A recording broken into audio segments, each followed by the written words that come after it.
Egun on, guztioi ordua. Good morning. Good morning, ladies and gentlemen.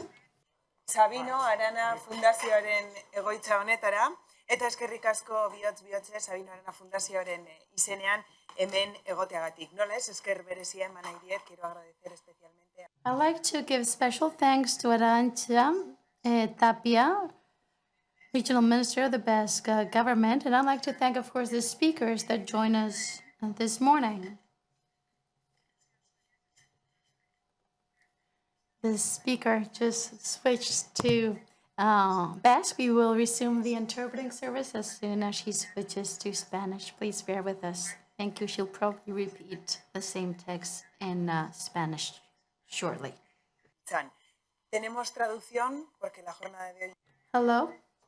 Today we're going to hold this conference in Basque, Spanish, and English. And for those of you that need interpreting, please make sure you grab your headset. Special thanks to the European Democratic Party, the EDP, for making today's session possible. And thanks to our dear speakers, Antonio Guterres from the United Nations, during the mini climate summit of New York held on the 20th of September, declared solemnly that humanity has opened the doors to hell. This has been the most blatant and vocal statement to refer to the climate disasters that are wreaking havoc across the globe, causing irreparable personal tragedies. Guterres wanted to highlight the very harmful effects of climate change. We've witnessed a very hot summer. We've seen wildfires and highly destructive storms that, according to scientists, have to do with global warming. In this context of accelerated climate crisis, our globe is at risk. There are many certainties and many uncertainties as well. We have understood that there is a clear need for decarbonization of human activities. We need to transition towards clean energies. We are firmly convinced about this need, and that's why today we want to discuss potential solutions to climate change. We're going to be discussing about the green technologies, and we're going to be talking about what Europe is doing in order to reduce its dependence of energy sources, in order to ensure the security of supply, and in order to play a very important role in this transition towards sustainability. We must understand that Europe is at a very advantageous position as opposed to its competitors, particularly China. One of the advantages of both the US with the IRA and the Asian country has to do with the public subsidies that they receive. The European dependencies are so huge regarding China because, of course, as you know, we need to import many commodities and minerals for the manufacturing of solar panels. And due to this dependence, Europe is highly vulnerable. We know that there has been a trade war with China because of the illegal subsidies to electric cars. We know that this can lead to distortions in the supply chain, and this can have a huge impact on the competitiveness of our continent. It is essential that we promote joint ventures among companies from different continents in order to build ties between Asia and Europe in order to generate constructive agreements and mutual dependencies. It is important to be able to have recourse to the arbitration of the World Trade Organization in order for global competition to be legal, to be just, to be civilized. In this green, digital, technological era that some compare with the steam boat, Europe calls for or needs a greater unity and less fragmentation. Europe needs more investment and less regulation, less red tape. We need to overcome hurdles and obstacles in order to be able to adapt to the pace of the United States and China, and to step up our technological competitiveness. It's very important that we ensure an early implementation of the new technologies that are technologies with no CO2 emissions associated. If not, we will continue to harm the planet. It's very important that we adapt our productive systems to the new technological developments. Europe is a pioneer, it's a trailblazer in the implementation of environmental measures. I like to quote the European Green Deal and the multilateral summits on climate.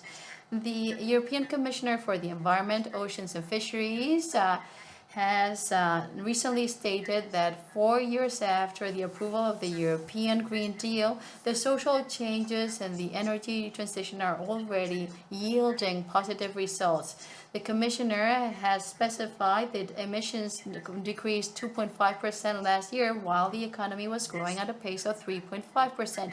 It's essential to maintain a balance that helps us protect the European industries and sectors, and we need to make sure that we also protect our workers and ensure that our companies are as productive and competitive as possible.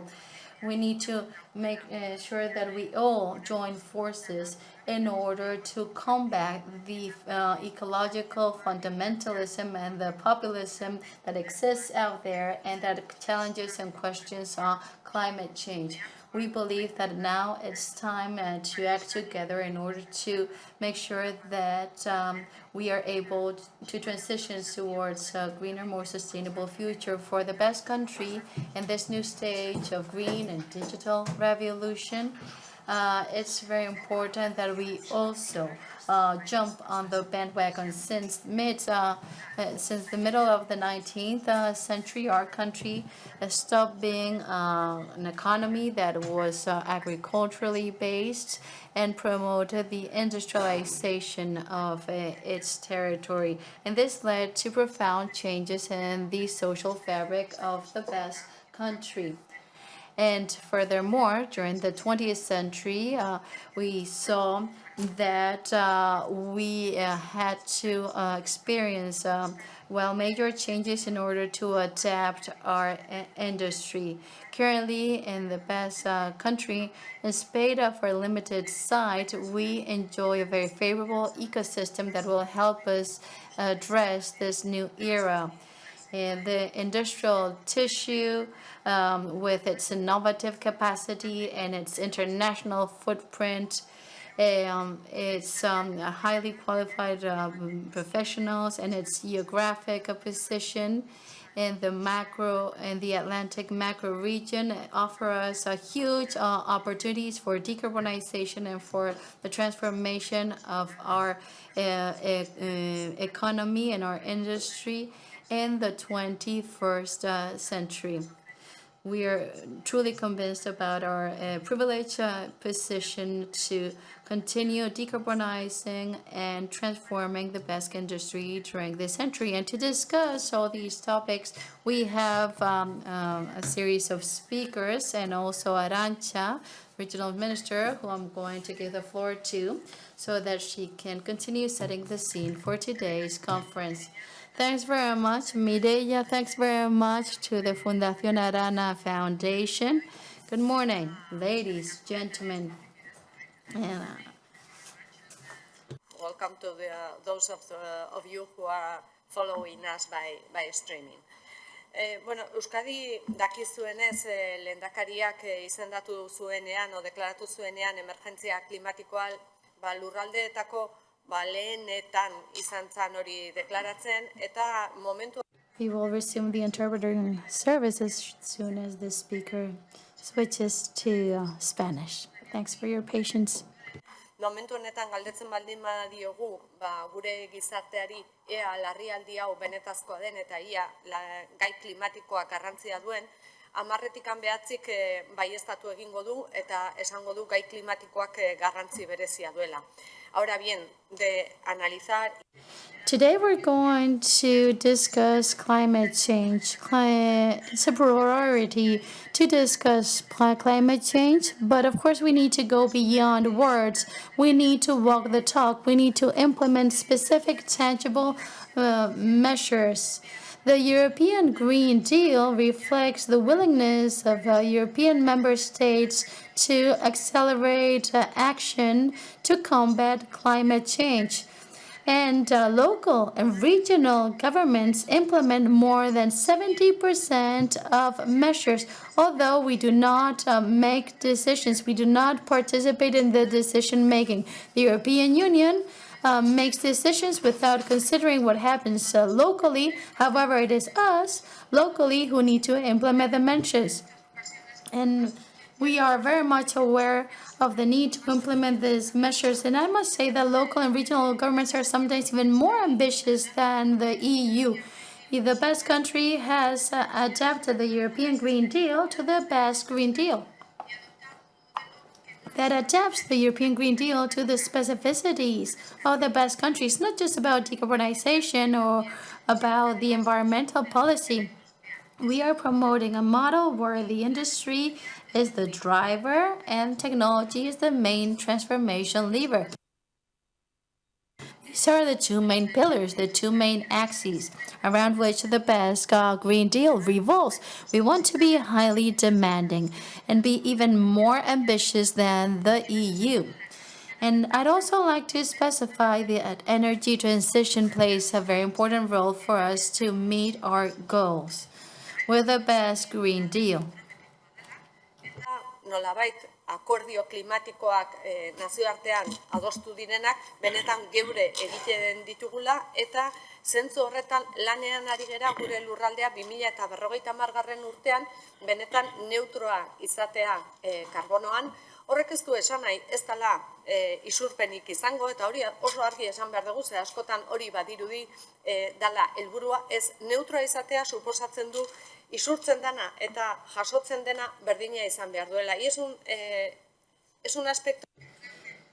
This is an aspect that we need to be very much aware of, and we need to make sure that technology is available. By 2050, we need to reach net zero or be carbon neutral. What we emit and absorb needs to be balanced by 2050 so that we reach that net zero. And to make this happen, we need to implement many different technologies. I believe that we are very much on track to achieve that neutrality by 2050. And in the Basque 2030 agenda, this is a priority. It's a cross-sectional priority. In our agenda, we talk about individuals, we talk about prosperity, i.e. development. We also talk about the planet, i.e. sustainability, and fourth, self-government. These are our key pillars. And we address this in unison with other institutions. And I'd like to mention a very important tool, which is called Udalsarea, whereby each of the municipalities, and not just the big cities, because the EU tends to focus on main cities, but we in the Basque country have wanted to bring on board not only big cities, but also small villages, rural towns. Everyone needs to contribute to climate neutrality, and everyone needs to contribute to the energy transition. And that's why we work with each of the different stakeholders, big and small. We need to share commitments. Back to Basque now. We will resume as soon as she switches to Spanish. Zirkularra nolabait erabiltzeko guzti hau aurrera eraman ahal izateko. Horregatikan esaten nuenean guztiok ados egon gaitezke esaldi honekin, baina gero benetan ezartzea etortzen geranean nolabaiteko akordio bat behar dugu, itun sozial bat behar dugu, guztiok kontziente izan gaitezen Horrek suposatzen duela zerbait egin behar dugula. Energia berriztagarrien alde egotea oso ondo dago, baina ez badugu hemen ezer garatzen, Euskadin ezer garatzen, gure momentu honetan dugun dependentzia energetikoa izan daiteke gasarena edo beste edozerrena, pasako da izatea berriztagarriena ze beste leku batean egongo da, edo hidrogenoarena ze beste leku batean egongo da. Beraz, guk geuk gurea egin behar dugu. Es importante que seamos... It's important that we are aware of the fact that when we plan all these actions, of course, we also need to make a contribution. We need a social agreement, a social pact. We need to avoid dependency on fossil fuels that are not extracted in the Basque Country.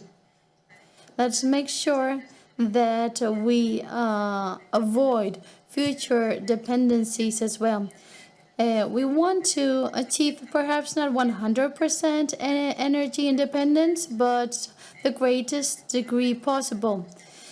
As part of our circular economy approach, we need to manage waste responsibly. And I think that the Basque Country has much to do to this regard.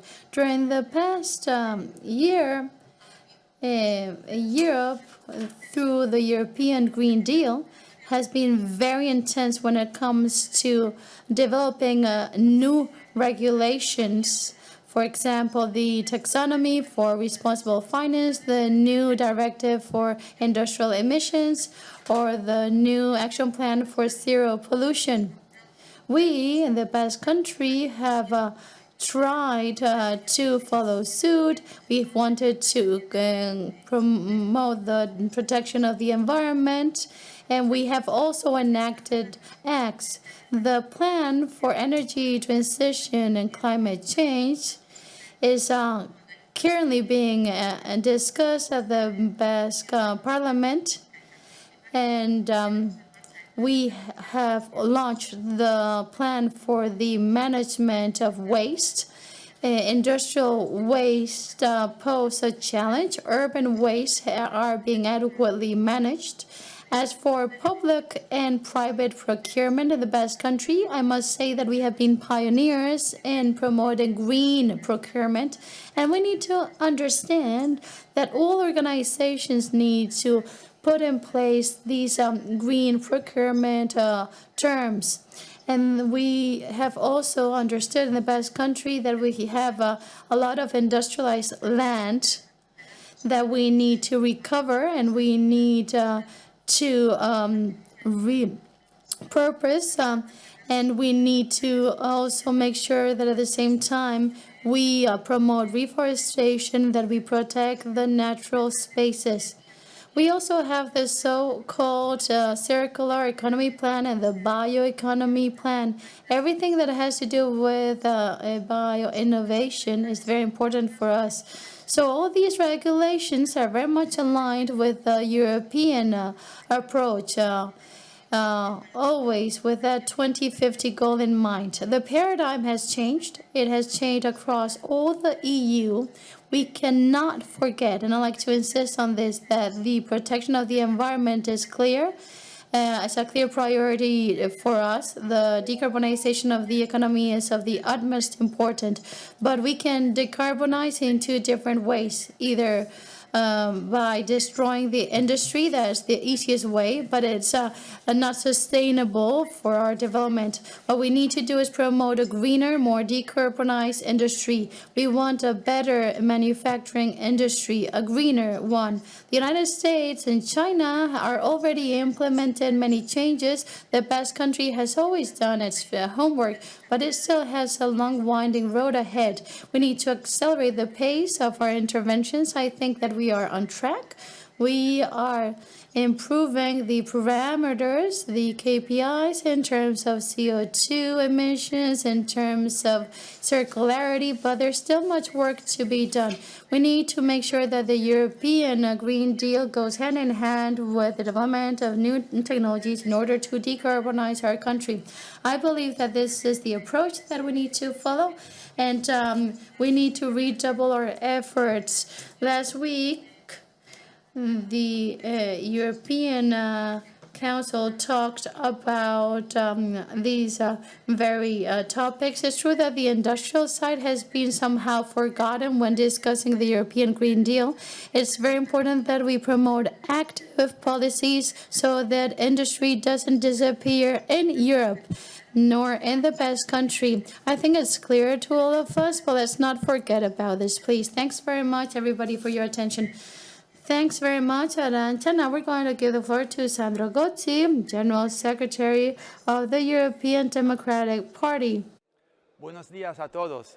Muchas gracias por invitarme a inaugurar esta conferencia tan importante del PDE sobre la transición energética.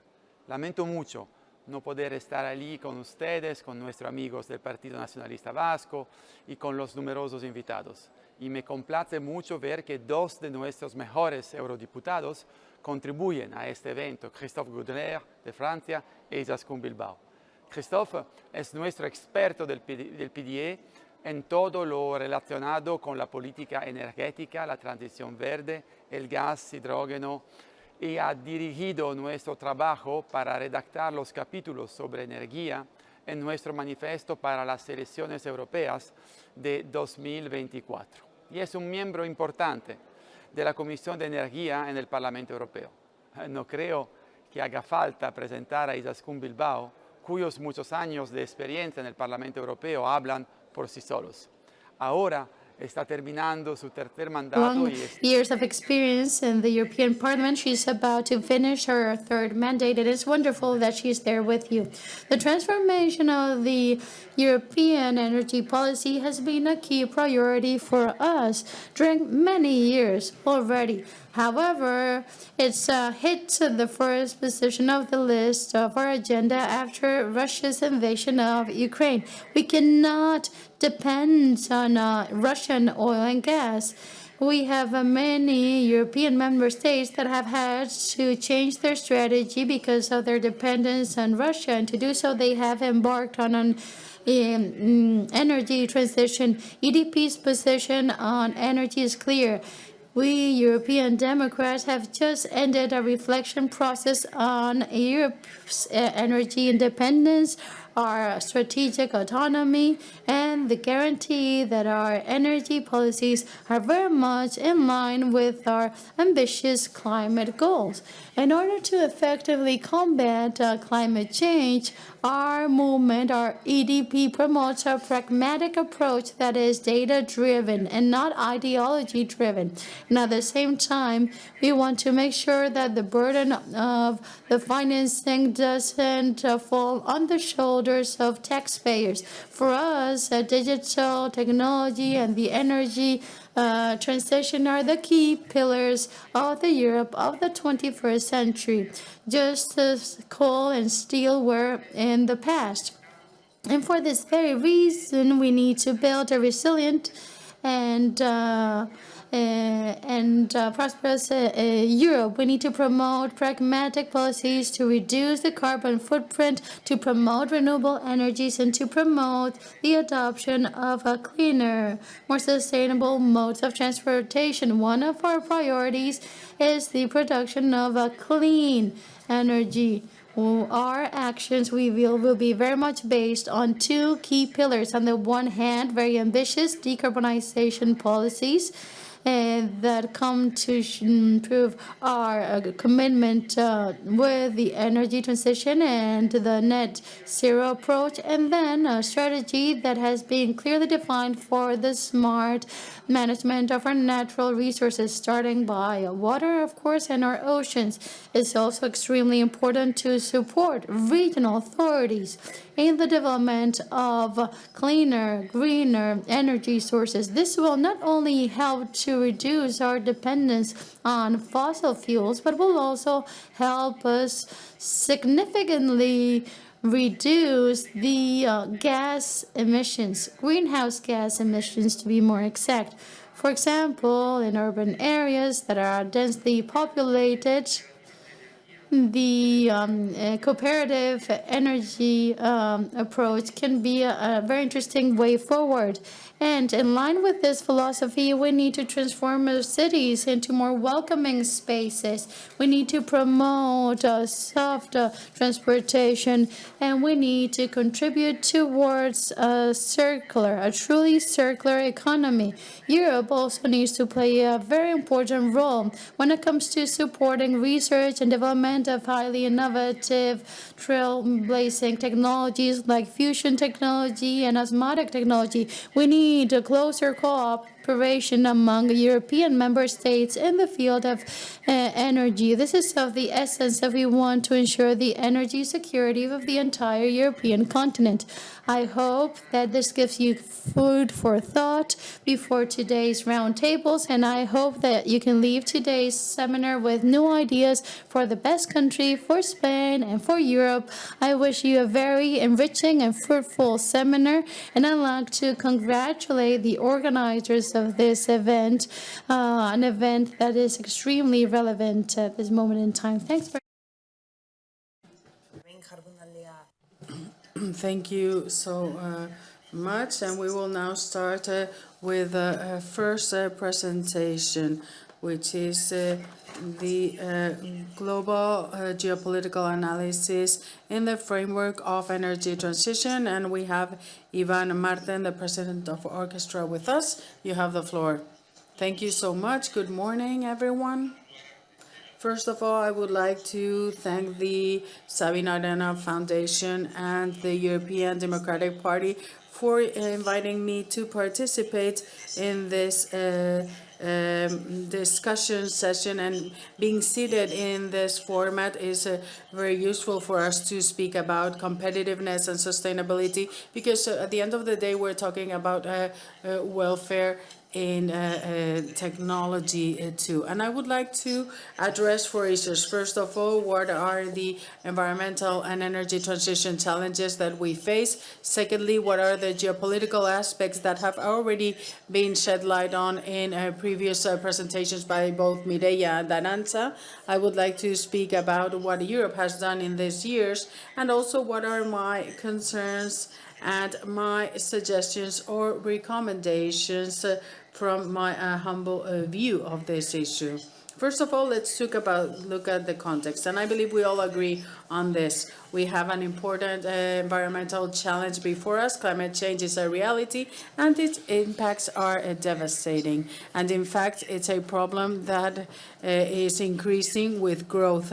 Energy demand will continue growing because of increase in the population. Even though we're working on energy efficiency measures and so on and so forth, we will have more energy demand, a higher energy demand. And also, there's great number of developing countries that also have needs to access energy and development, and therefore this will continue to grow. This will worsen with many asymmetries, both in responsibilities, because there are countries that historically have generated more emissions, the ones that nowadays are generating more emissions, like in the case of China with 1/3 of the emissions worldwide, and the consequences that are also affecting in a different way and in a disproportionate way to those countries that are developing and will be suffering the consequences.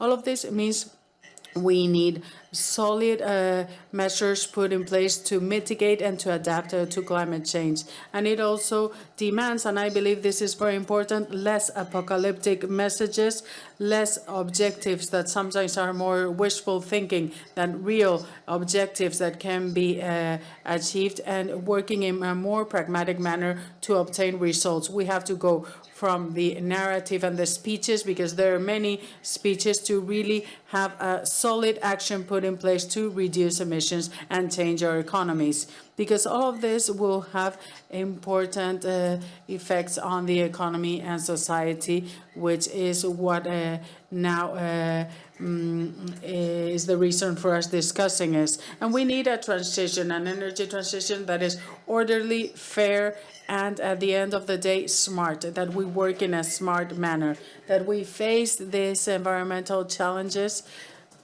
but doing so in harmony with technological and industrial development. Bearing in mind the geopolitical implications, and I will be mentioning this later on, and avoiding the negative impact in the welfare of our citizens. We need to decarbonize the world as much as possible in a global manner with the lowest cost possible. What does this mean? This means, as our regional minister was saying, that we need to accelerate investments in the low carbon activities. We need to give time to our companies and to our business fabric and society to also transform themselves. And we also need to raise awareness in the citizenship of what their life decisions mean for the environment. And all of this, and now go on to the second issue I wanted to mention, in an extremely changing and complex geopolitical situation. And I'm going to go through different regions in the world and the situation. First of all, and you've mentioned it before, we have China, and China is being the big winner of all of this, even though it's the country with the highest percentages of emissions nowadays.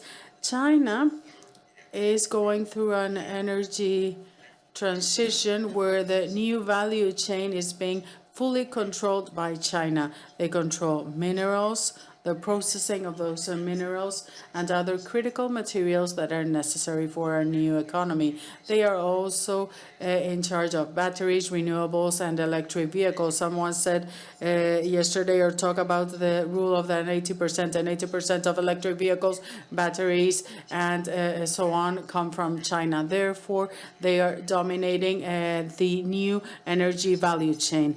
But beyond that, they are going through a transition, but they're doing so with no hurries. They say by 2060 we will get to a net zero scenario. And the Chinese president said this on last November. They said, we're going to invest in new technologies, and he said, without discarding the old ones. And they continue with carbon plants and with polluting technologies, because their priority is environmental, but also financial, industrial, and of an industrial dominance. Therefore, China is being the big winner in the energy transition process. And without China reducing its emissions, whatever the rest does won't be that significant. Another big winner is the Middle East. The Middle East is capitalizing the sales of hydrocarbons to change their economy. They are investing on renewables and using this income of oil and gas to modernize their economy. They are trying to have a stability of prices, so there's an interest on their behalf of having reasonable prices, but mainly stable prices to be able to fund their economic development and avoid big distortions in prices.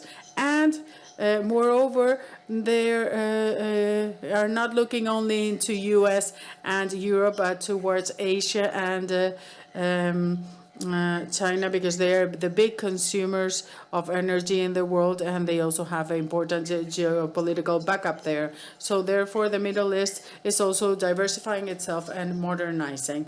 What about the U.S.?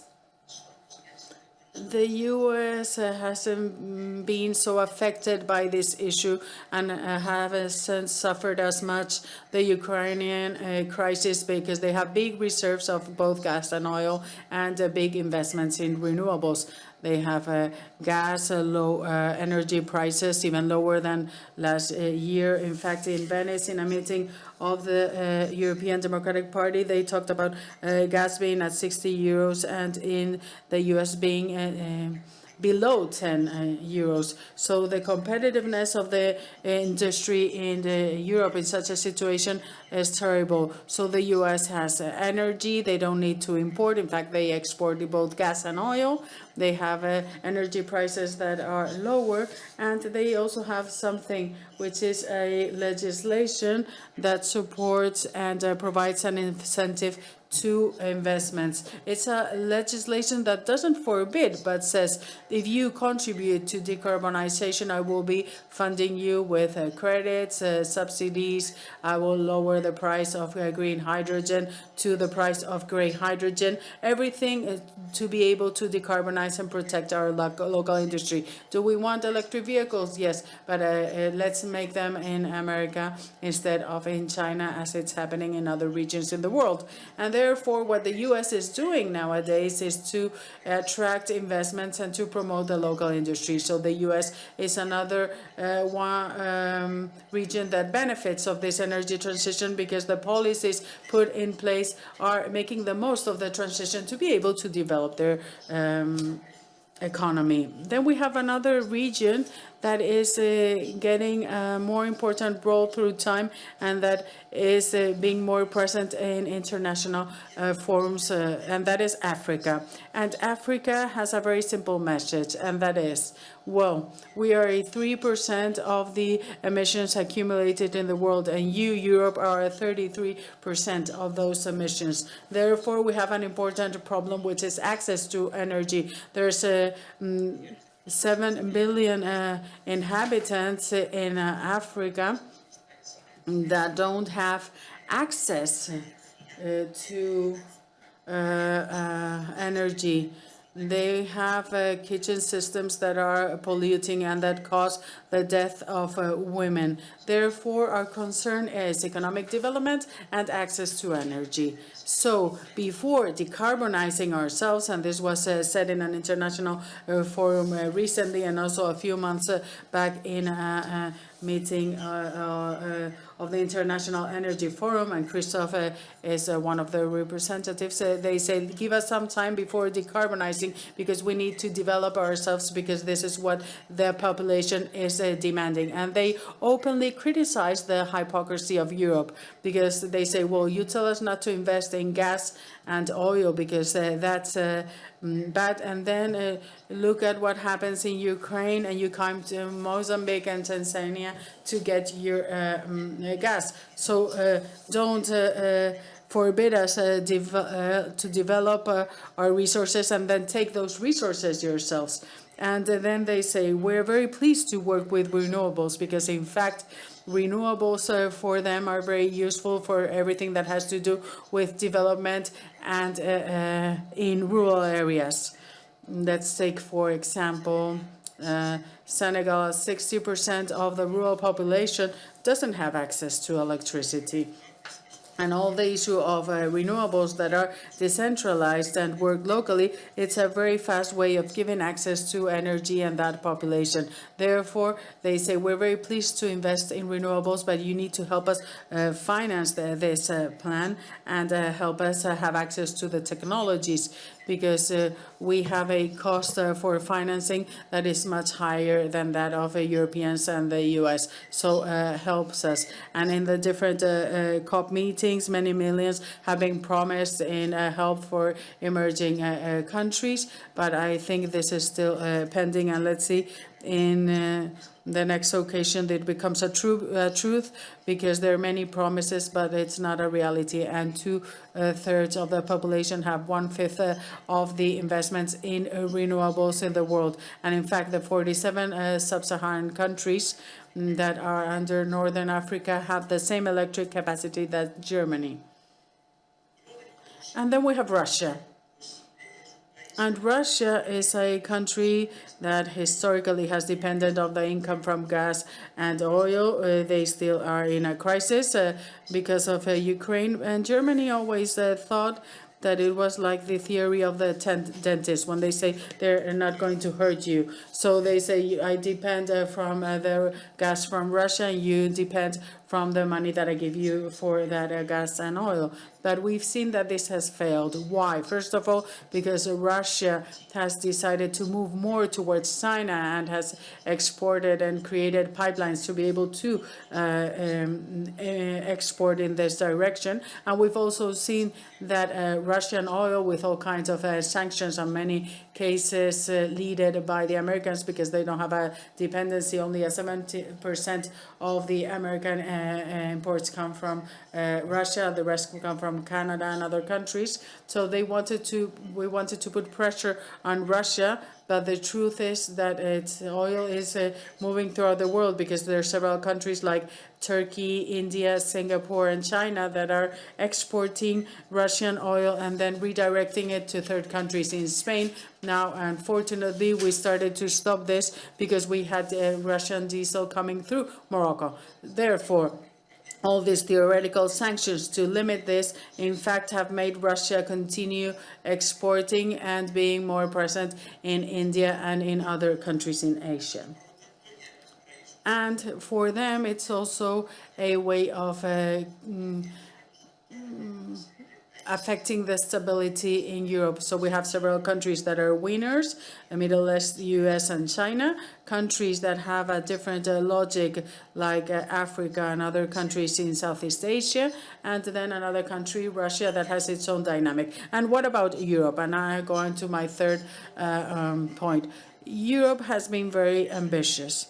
It has been ambitious and has done things well. It's tried to lead this fight against climate change, and has created opportunities for the European economy with the Fit for 55, Repower Europe, the European Green Deal. There are many fiscal measures put in place to protect the most vulnerable. There has been a limit to gas.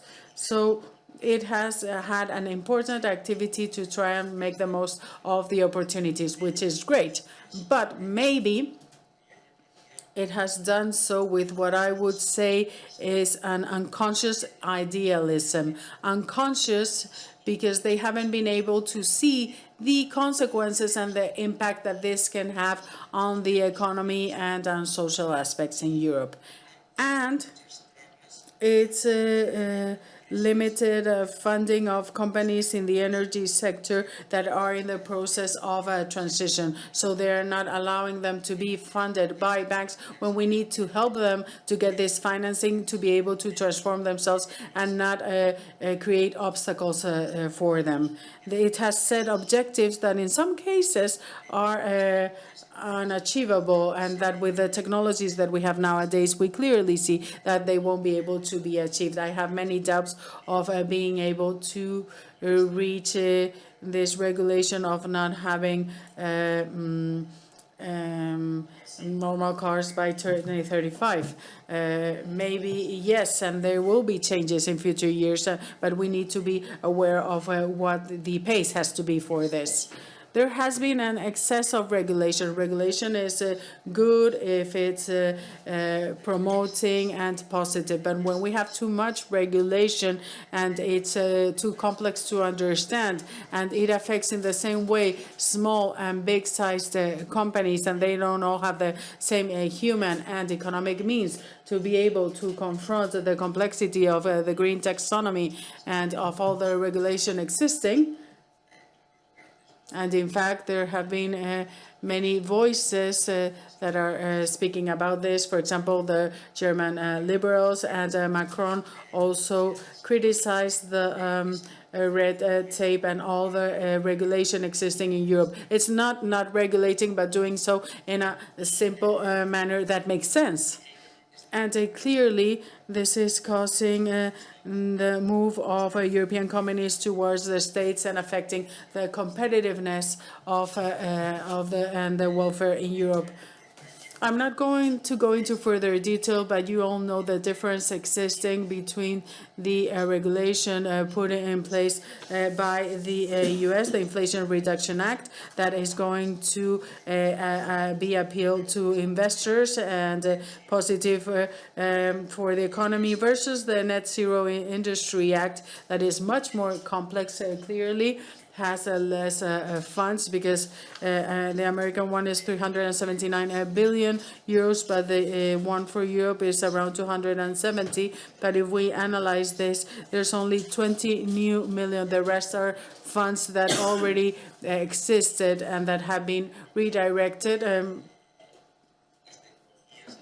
The technologies in the US are opting towards neutrality. Anything that is helpful for neutrality is positive. And in Europe, we have all these different categories, those that are preferred, those that would be in the second level. Even the act in the US, the IRA, is around 300 pages, but the European one is around 4,000 pages with 11 other regulations linked to it. So it's a whole legal process that is much more complex than the one in the US. But also in Europe, we have an additional problem, and that is that we have many disagreements. When the Net Zero Industry Act was published, on the next day, we already had European countries discussing it. Why? Because there was an idea that had to do with the relaxation of the legislations of the different states, and Germany says yes, but others say no, because they say that it benefits Germany.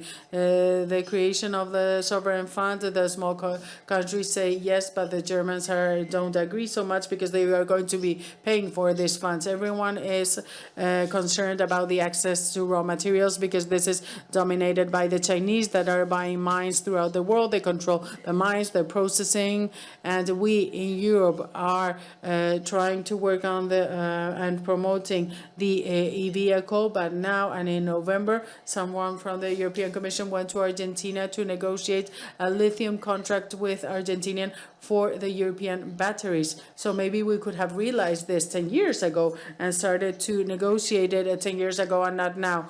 So this is part of the European regulation, a regulation that is the Minerals Act for critical minerals. And now the Dutch say that they don't like it, that mining in Europe is not something that we like. So what are we doing? We don't want to depend from the Chinese minerals and batteries, but we don't want to have mining here. So we need to be aware of this, and also how this is funded. This is funded in at a country level and a European level, and there's a problem in governance that makes very difficult to have a standard. And why is this difficult? It's not because of our different we don't have the will. It's because we're very different in Europe. It's not the same to have a Europe that has different mixes. The French have a nuclear. The Germans, we don't know what they have, if they have a gas, carbon, or what. So each country has a different energy mix, and therefore their starting conditions are very different. The developing conditions are also different. The level of industrialization of European countries is also different. And if we look into the Basque Country with a 25% of industry in its GDP is very different to other countries and areas. Each country has its context, the level of energy dependence, the access to export gas or to have your own sources, the capacity of having renewables in different countries is also different. So we are very diverse, Europe, and this means that the positions of its country have to be very different too. And all this brings us to my final point, which are my concerns. And my concerns, I would say, are 5. The first one is, and I believe it's very important to regulate, and therefore there's an excess of regulation in Europe, which mainly affects SMEs, and in the case of the Basque Country even more, because of the high percentage of SMEs existing in the Basque Country. So I believe we need to have a simplification of all the European regulation. We need to simplify. We need to make it transparent, simple, stable, that it's understandable and can be applied without creating additional complexities, because sometimes the licenses that you need to get for any kind of a new energy facility are not only excessively complex, but also slow. Second concern.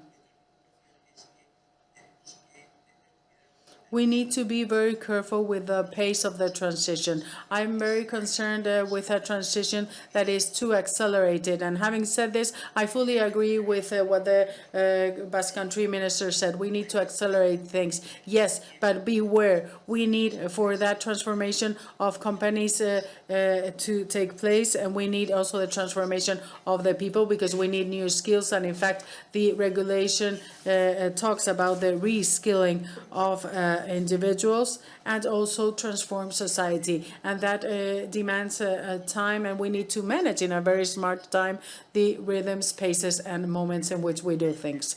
And thirdly, I am concerned about a demonization, an anticipated demonization of hydrocarbons, because we are trying to control the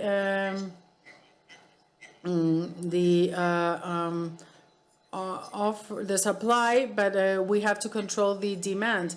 The prices of gas did not hike up because of the war in Ukraine. Yes, but they had already increased before, because we hadn't invested in gas. And as we hadn't invested, there wasn't enough gas for the high demand of gas at the time. So let's not demonize in an anticipated manner hydrocarbons, because we're going to still need them for a long time. There will be, yes, 50, 60, 70 million barrels that will be needed on the long term, because there are specific industrial uses of chemical products. And let's not forget that in our daily life, there are many things that come from oil, and up till now, we don't have an alternative technology. Therefore, the textiles, plastic tubes, medical equipment, carbon fiber to make cars lighter, also drugs. All of this is made with hydrocarbons, and I don't know how much we will need, but we will continue needing it. Therefore, let's not demonize it too soon. And we will continue to be needing gas worldwide, because maybe in Europe it can be substituted, but it's the backup energy, and gas is a part of the energy matrix of all countries in Asia. And finally, I am really concerned about foreign affairs and the lack of support to emerging economies. I need to believe we need to support them much more, and that's where we need to act if we really want to achieve decarbonization in the world. If we don't do so, we will have a loss of competitiveness in Europe, a loss of industrial fabric, a loss of geopolitical weight, something that is already clearly happening worldwide. And we will be creating, and we start to observe this in Europe, extremists and people that are not happy because of not well put in place decarbonization, because there will be more unemployment and more inflation. And what's even worse is that we won't be able to solve the problems of the planet.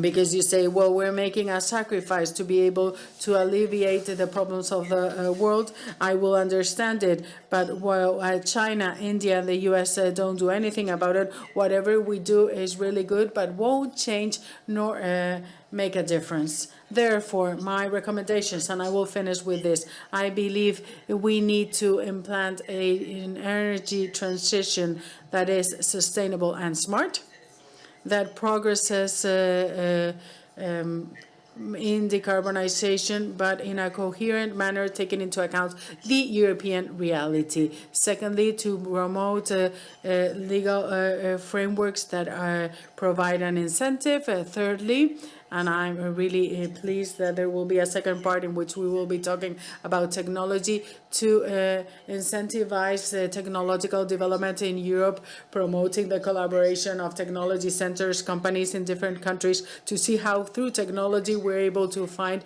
ways of decarbonizing in an accelerated manner our planet, and see how emerging countries also have access to those technologies, so they can also go through their own decarbonization process. This has to be implemented as fast as possible. Fourthly, we need to have a more active role at an international level.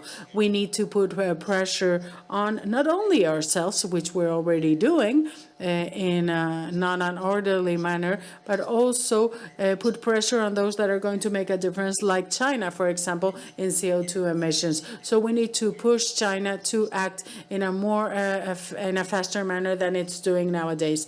And finally, we need to continue communicating and raising awareness in the citizenship so that their consumption decisions and their life decisions are decisions that have an impact on emissions, because at the end of the day, those polluting are not the businesses. The businesses are just supplying the goods and services now with less and less footprint as possible, with circular economy, with waste treatment, with decarbonization, but they are providing the services demanded by society. If people decide to fly through Europe to see their Erasmus friends every weekend, that is polluting, and it's not the fault of Iberia, KLM, or whoever is producing kerosene, but the citizens that want to travel through Europe. So let's be coherent. If 90% are concerned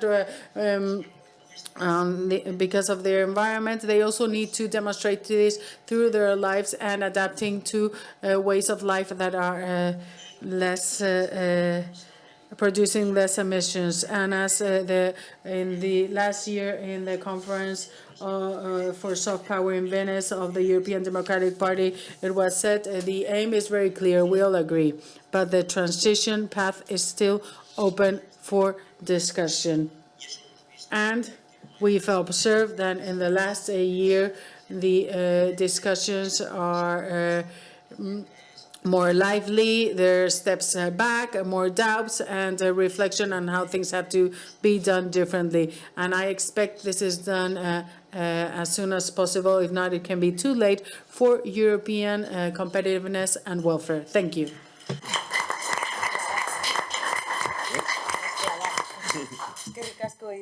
Thanks very much, Iván, for that very interesting presentation. Thanks to the president of Orkestra. And now we're going to give the floor to the chair of the next session, Izaskun Bilbao, member of the European Parliament. Speakers addressing the audience in Basque. We will soon resume the interpreting service as soon as she switches to Spanish. Please bear with us. Gustokoa izango litzatekeela momentu honetan eztabaida baten sartzea Ivanek esandako gauzekin, baina gerorako utziko dugu hori. Bueno, decir que es un placer para mí. It's a pleasure for me to introduce this panel, this discussion panel, that is going to focus on some key issues to promote our strategic autonomy and our decarbonization. The European Union energy transition models are also topics that we're going to address. My first duty here is to remind you about the European response to the climate crisis. And to do so, I like to refer to the European response to the economic crisis. That response was excessively focused on austerity, a position that was different to that of our competitors, who were much more competitive in the approach. Now we're facing the crisis stemming from the effects of the pandemic. We know that Europe, thanks to the resiliency plan, has been able to promote transformation. And now we have a plan that is focusing on decarbonizing our economy. As you know, we have financial surveillance mechanisms in place. We've seen that investors are investing, but not at the pace they should. We're still suffering from our mistakes from 2008. I believe that it's very important that when we make decisions, we do so in a sensible manner without a sense of hastiness. The success of this process will have a great impact on the future of the EU. We are now embarked on a journey of decarbonization of our economy.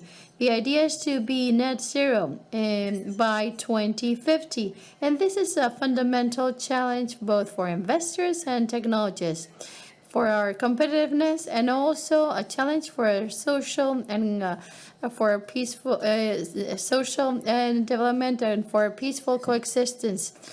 Our energy costs need to be closely monitored. We need to make sure that we all transition towards an harmonized approach.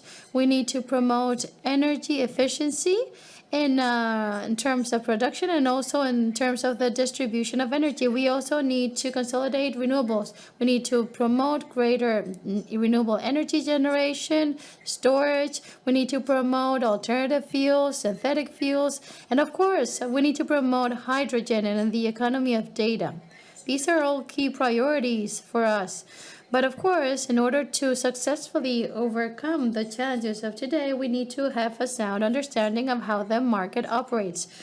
According to a recent study by the European Industry Committee, we are trapped in a market that doesn't always invest as it should, and a constant flow of government interventions that cancel the signals of the market. We need more and better data and integration in order to leave behind this situation and in order to offer legal certainty to the operators in this sector.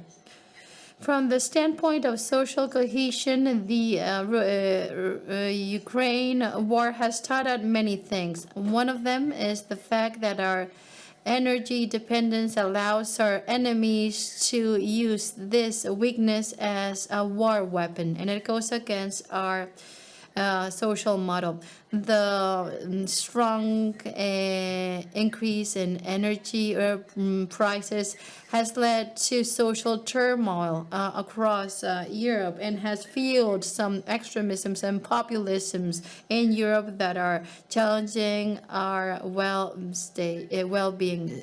state model. We need to address these many challenges, and as mentioned repeatedly by Josuyon y it's very important that we prioritize investing in technology. As part of the 50 for 55 package, we've been working hard to green our economies. But it's very important that we don't only focus objectives, but that we implement measures, that we are pragmatic, that we are realistic, that we understand that today's reality can only be changed if we engage in an ongoing dialogue with the industrial sector. We need to also understand the discussion regarding the taxonomy of energy sources, and we need to avoid opposing views. We need to avoid clashes. At the European Parliament, we see many opposing views. And we also need to understand one of our distinctive features. Europe is a synonym of diversity. And we need to understand, as Iván was saying, that we in Europe bring together many different business models. As part of the discussion on the energy transition and the technological race, we need to understand that there are many models out there.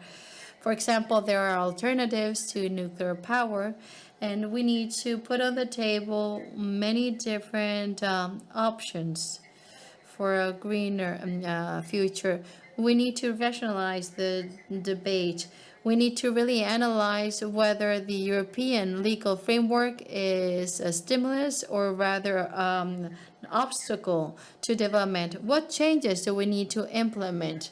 We need to make sure that we avoid polarization and that we strike a balance. And of course, the Basque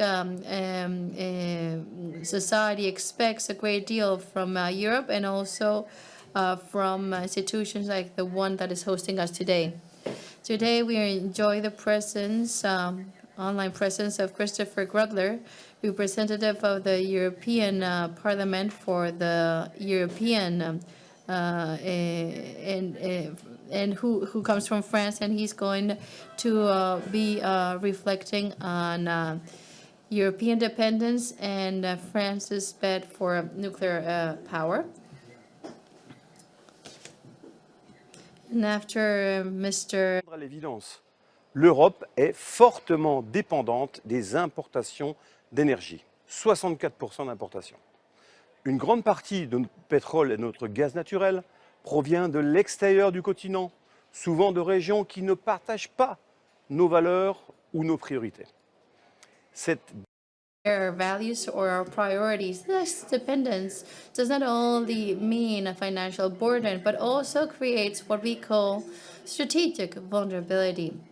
However, we have solutions at our hand. We have decarbonized clean energy solutions at hand. And now that the demand for electricity is increasing, particularly with the growing popularity of electric vehicles, we need to invest both in renewable energies and in nuclear energy, nuclear power. These are clean, decarbonized energy sources that can help us curb emissions and combat global warming. In France, we are witnessing a nuclear renaissance with a project for 6 new nuclear power plants. The French government has enacted a piece of legislation to reduce the administrative burden constraining the development of new nuclear power plants. However, this renaissance has not only taken place in France, but also in many European countries like Slovenia and the Czech Republic that are also showing a renewed interest in nuclear power. And to discuss this, I have set up a think tank in the European Parliament to discuss the future of nuclear energy in our continent. In this regard, I would like to draw your attention to a crucial legislative dossier for which I am the rapporteur for our Renew Group, which is the Net Zero Industry Act, which is currently being negotiated in the context of the European Parliament. This text envisages accelerating production from clean energies in Europe, solar panels, wind power, but also some nuclear technologies. However, this act does not currently include all the nuclear technologies, which, in my opinion, is a mistake. I am therefore working hard to convince my colleagues that nuclear power must be part of this piece of legislation known as the NZIA. The inclusion of nuclear technologies is perfectly in line with the larger goals of the EU regarding energy security, regarding industrial regeneration, and regarding the fight against global warming. To conclude, we cannot afford to overlook a single clean energy, whether it is solar energy, wind power, hydraulic, or nuclear power. We need all of them. It is therefore European and not just a national issue, which calls for a united front. We must strive for a global approach to clean energy at the European Union level. Thank you for your time, and I hope your discussions will be extremely fruitful today.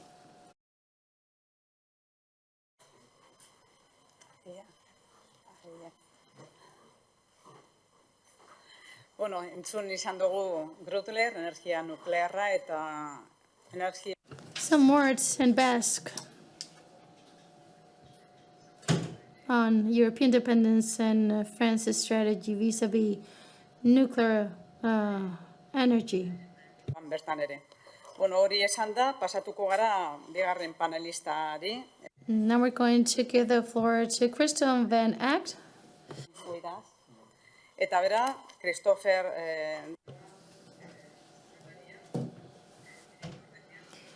Christophe comes from the International Energy Forum, and he's in charge of promoting cooperation between producing and consuming countries during the meetings organized by the International Energy Forum.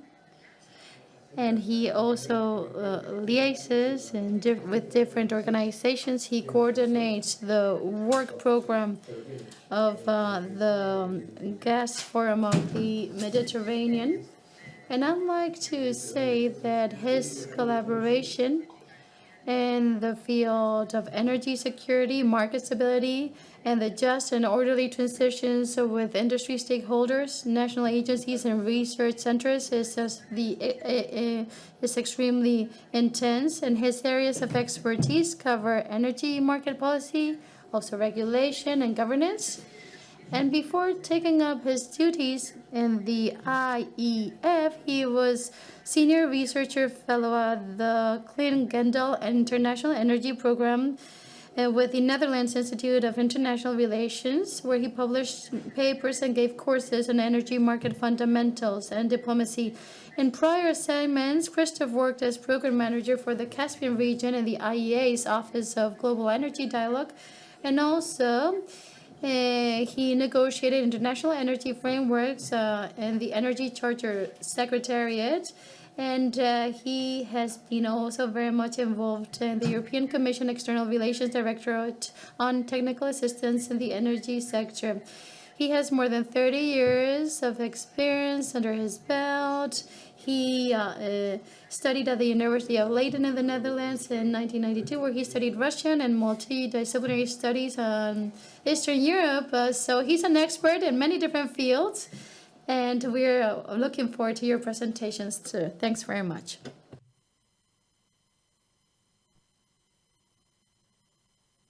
European Democratic Party for inviting me, and of course the Sabino Aranas Foundation. Indeed, a pleasure to be back in Bilbao and rejoin old friends and meet new ones. Inigo Ansola, Iván, Martén, of course, with whom we work closely. Anton Aslor. Also, Bilbao is, of course, a region that has a lot of technology and industrial prowess. And indeed, that is one thing that I would like to focus attention on in my presentation on competitiveness and sustainability. Technology is and has always been the route that creates new opportunities and debottlenecks economies, allowing them to confront challenges. The issue with technology is that it is very difficult to predict breakthroughs. So our thinking is always on pathways with the current technologies we have, and we tend to underestimate the power of technology breakthroughs. But they have occurred in the past. Think of the US shale gas revolution that has upset and revolutionized energy markets and make them so much more resilient. Think where we would be without that revolution today after Russia's invasion of Ukraine. And technology breakthroughs will happen again and will change the game again. So there is always hope, and I think we should consider that very carefully when considering the energy challenges and the climate challenges we face today, and we should project that hope also in our messaging and communications. Let me take you through the overview. I've made these slides to structure my discussion and help you think together with me in a mind map, because the complexity, of course, of the issues we're discussing is vast and everything is interrelated. So this helps me to think more clearly and be more focused on where our priorities lie. I think the key question, what we are really discussing and will be discussing in the years ahead, is how will decarbonization evolve? What are the risks and opportunities here? And one of the key risks we see very clearly, of course, is will it lead the EU down a pathway of deindustrialization? Does it mean the end of open markets? And how can energy dependency and carbon reduction be turned into a competitive advantage. What we must avoid, of course, is to avoid that Europe turns into a global museum, yeah, on the primacy of climate change and net zero. So I will give you some global market context. I thought, you know, coming from the IEF, it's probably best to start from the outside in view.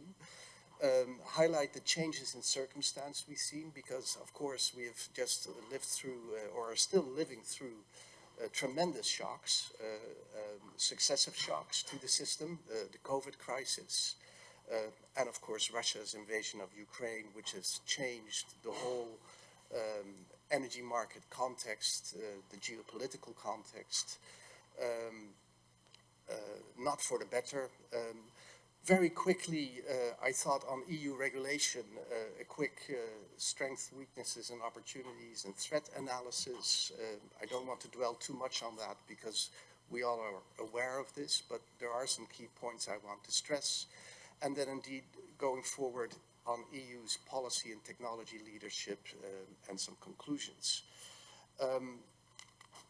On the global market context, I think the first thing I would like to remark is that there is no peak in sight.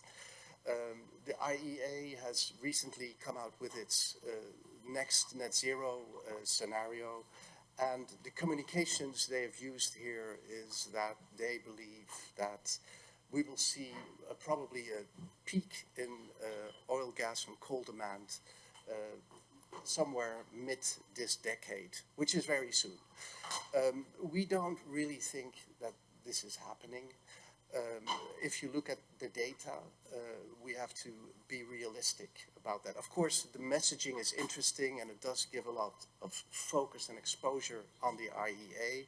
That also states that, you know, the pathway to achieve net zero is narrowing, which I think is, of course, if you are in that mindset of this net zero scenario, you may see that, but it does indeed does not do appropriate justice to the role of technology. And my assertion is that the pathway is not narrowing, but it is broadening, and we have to do more, especially in terms of technology leadership, to ensure that industry is equipped with predictable markets and government assistance and support to make that happen. So I think it's very problematic for climate advocates to represent such a highly optimistic view on net zero as the desired outcome, and then deny non-OECD economies the free technology choices that they need to develop and grow and facilitate that their growing democracies have access to energy resources as we have, and deny them certain investments in energy technologies. And of course, this is above all oil, gas, abated coal, all of the above abated, and nuclear. So here I think already there is a problem with what I could call, I mean, this is Chatham House rule, but certain luxury beliefs that live in the European Union's advanced economies, maybe less so in Poland and other countries, that we can go for a transition that is 100% renewable. And we can responsibly claim that we have to disinvest from the oil and gas industries. And we also have to insist that non-OECD economies do the same. I think this is highly problematic, creates a lot of tension, is not really an engagement tool.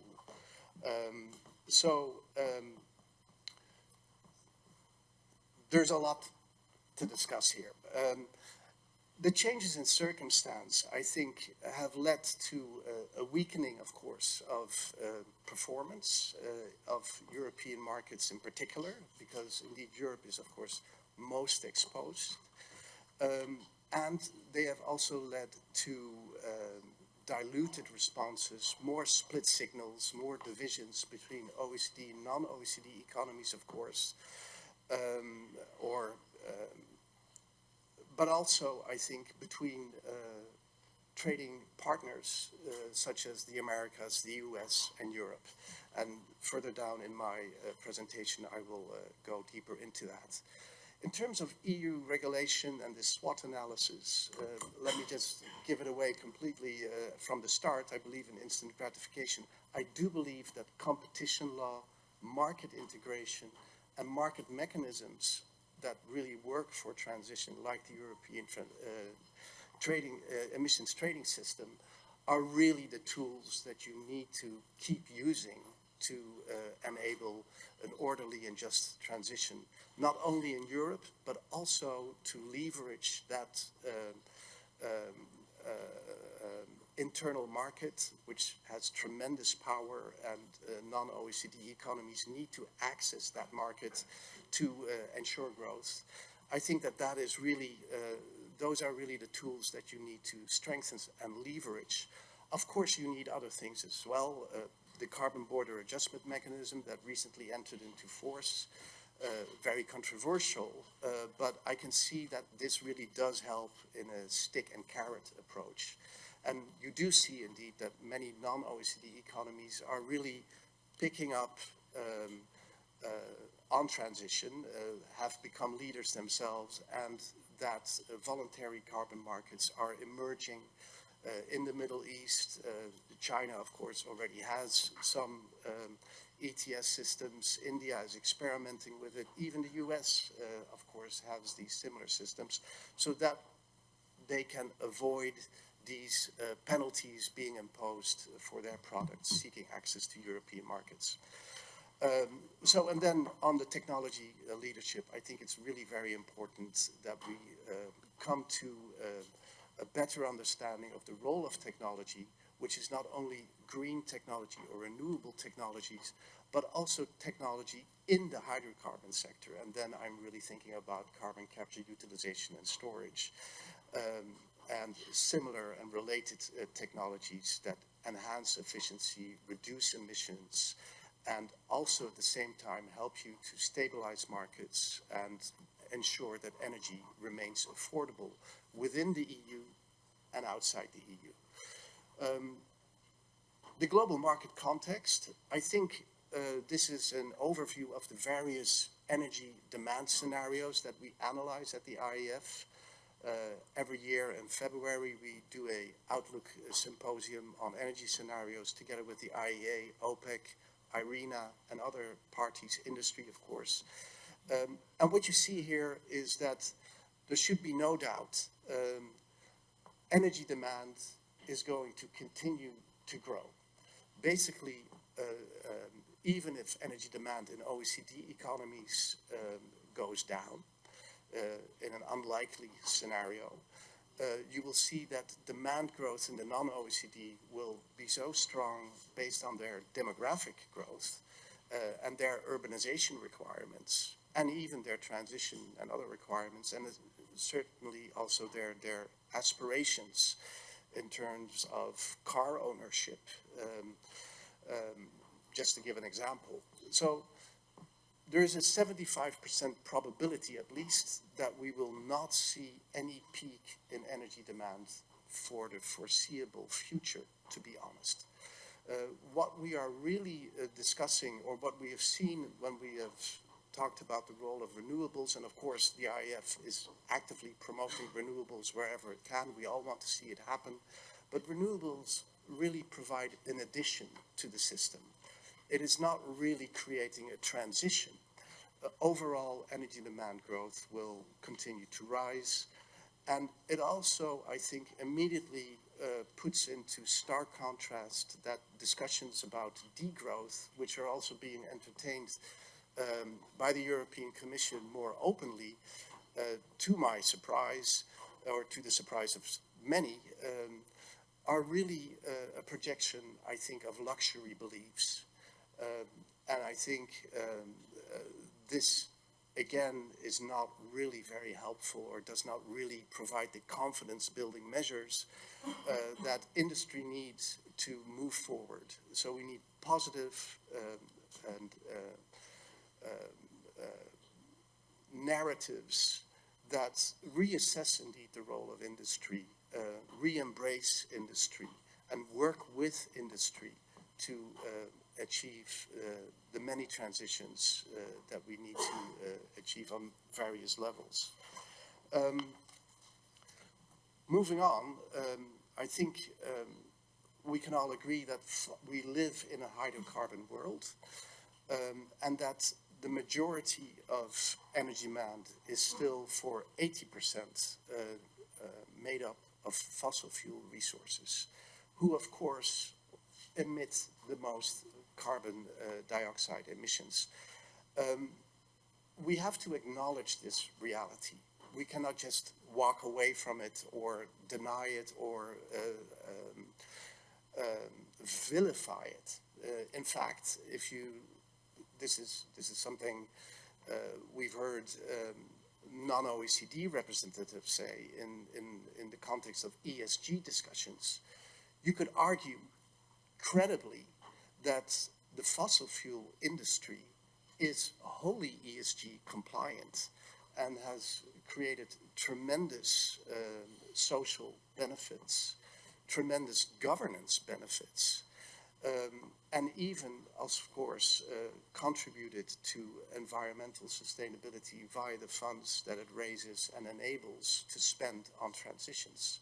Certainly that is how producer economies are leveraging their fossil fuel economies.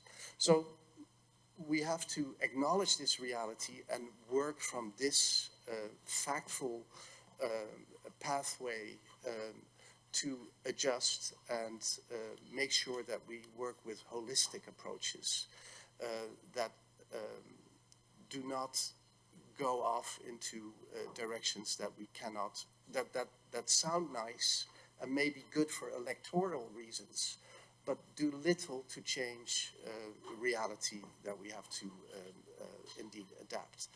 So here is where I think we are at the cusp of a real breakthrough, and that is that we have to shift the focus from renewable deployment in terms of government support. Renewables are more or less at market parity, and government support should be much more focused now on clean technologies in the hydrocarbon sector to ensure that those emissions are reduced more proactively. And that means working with the industry, and certainly the EU's Net Zero Industry Act has embraced that reality, and it is indeed one of the first legally binding targets that has been set in this proposal to abate with CCUS emissions up to 50 million tons by 2030. Of course, we need much more. So scenario analysis on CCUS requirements under a net zero scenario range from 8 gigatons to 2 gigatons if you take IPCC scenarios or IRENA. So there's much more that needs to be done, but this is indeed happening. So we see this, for instance, in the G20 circular carbon economy approach that was adopted in 2020 under the Saudi presidency, that argues for these technologies, that has been accepted by G20 leadership. And we also see it in the carbon management challenge that has been announced by the Major Economies Forum that President Biden hosted in April this year, which indeed tries to set a global target for CCUS capacity by 2030 and beyond, somewhere in the range of 1 or 1.2 or 1.5 gigatons. Still not enough, but it would be a moving target, and of course it would help to focus more attention on the role of the industry and these suite of technologies to help us all achieve our climate targets. So the EU regulation SWOT analysis, it really is indeed which button do you press. Of course, market integration, competition law, the ETS, that is the strong point to focus on. And I think the threats and the weaknesses are clear. We have some coordination problems. Of course, many EU member countries retain sovereignty, rightly so, of their own energy mixes.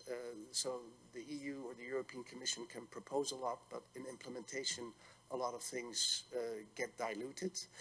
And of course, the climate challenge creates the impression that we have such a terrible crisis that will open the gates of hell, that a lot of these strengths are becoming questioned, or so there are open discussions about whether the market model is still the appropriate model to use. And I think indeed we need to think about a realignment of the role of government, the role of markets, and of course also the role of society and communities themselves.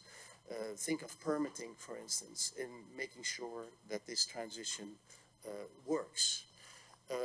So there's a lot going on in this space, and we'll come to that further.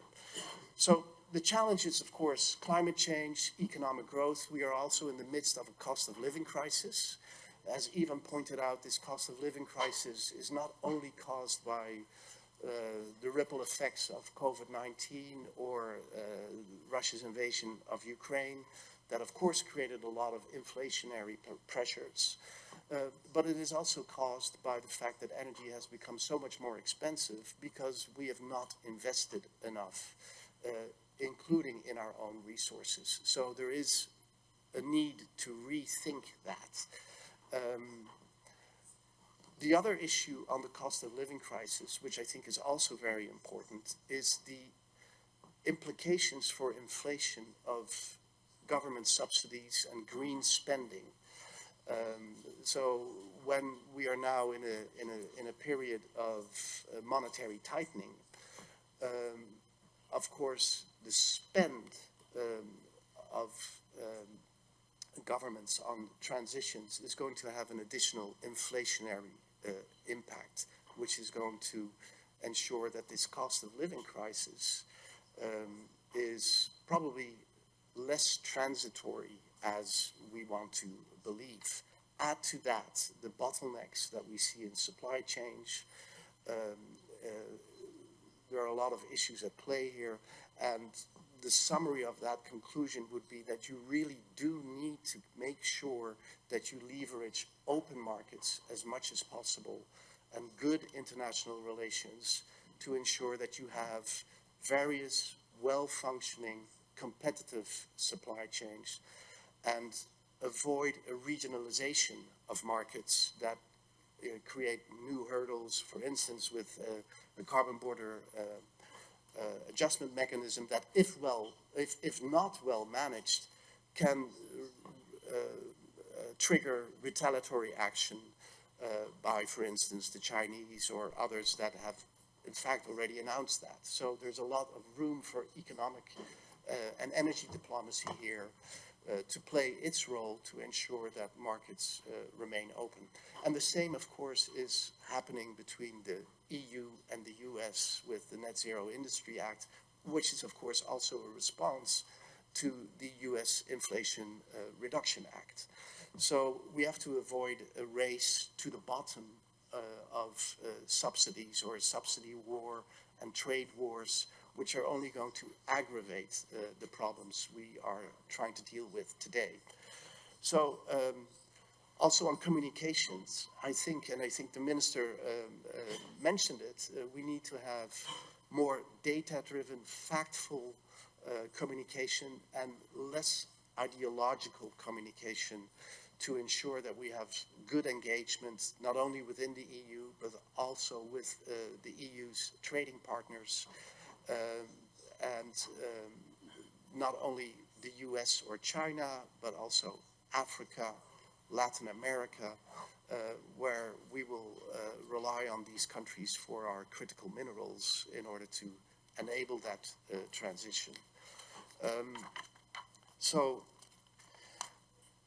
there's a lot of work here, but as I mentioned earlier in my presentation, I think many of the solutions are in fact the solutions we already have, and that the EU is also known for and strongest on, and that is really multilateral open markets, market integration, reciprocal trade and investment conditions. So indeed, decarbonization is not deindustrialization. Climate should not take primacy over, government and market competition. Although I do think industry has to acknowledge that we are working now, or we are en route to compete not only on labor intensity and cost, but also on carbon intensity. And that is really a big game changer. So industries really have to research how they can leverage their carbon intensity to come to a more competitive stance. And they need governments to do that, and they need international collaboration to do that. On energy security, we must invest in clean hydrocarbons and nuclear solutions. There's no other way. We already see currently energy networks are fully congested.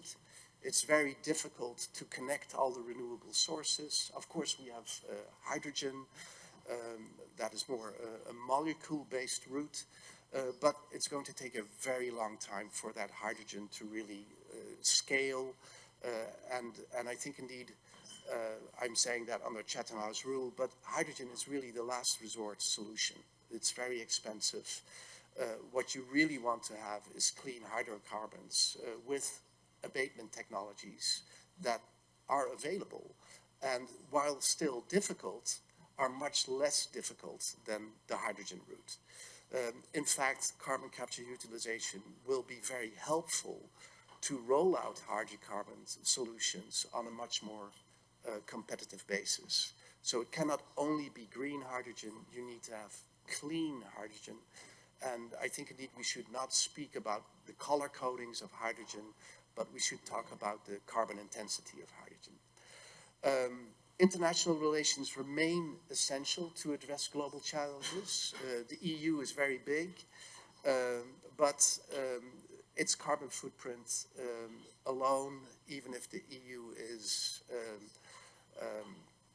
completely net zero, will not make much of a difference to global warming if other partners cannot play along. And of course, there is a risk that some countries will disconnect from this whole climate narrative. You've seen that happen, for instance, in Pakistan. Last year, they were priced out of the market because of the LNG purchases by the EU in response to Russia's invasion of Ukraine.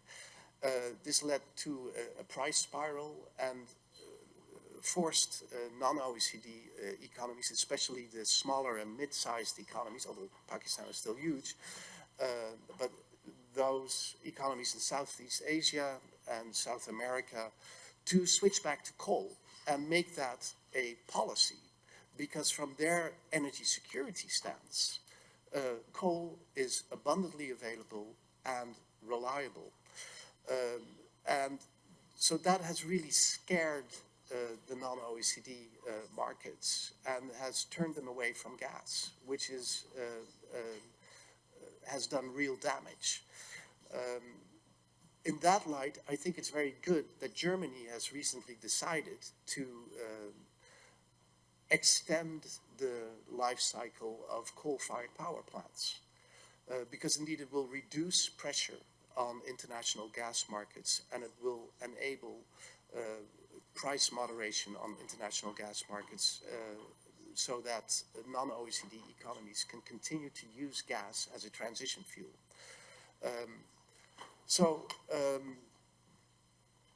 turning to my next slide, the case study very quickly between the US Inflation Reduction Act and the currently discussed EU Net Zero Industry Act. I think the Net Zero Industry Act focus is rightly on CO2 reductions, competitiveness and security of supply all together. So it is a holistic view involving, this is also new, technologies closer to commercialization. Normally, indeed, the EU's efforts are more on innovation, early stage technologies. This is more about deploying technologies that are there and that we urgently need to decarbonize. And of course, easing permitting with member state support. And that remains very difficult. We saw it in the Portus project, the CCUS project in the Netherlands, that got blocked by the habitat regulations of the EU. There were various challenges on that that took into account only partial constructions that would have had a negative impact, instead of looking at the net impact of the entire project. So both the courts need to show less activism and more rigorous implementation of the laws and the regulations, and look at the net impact of these projects.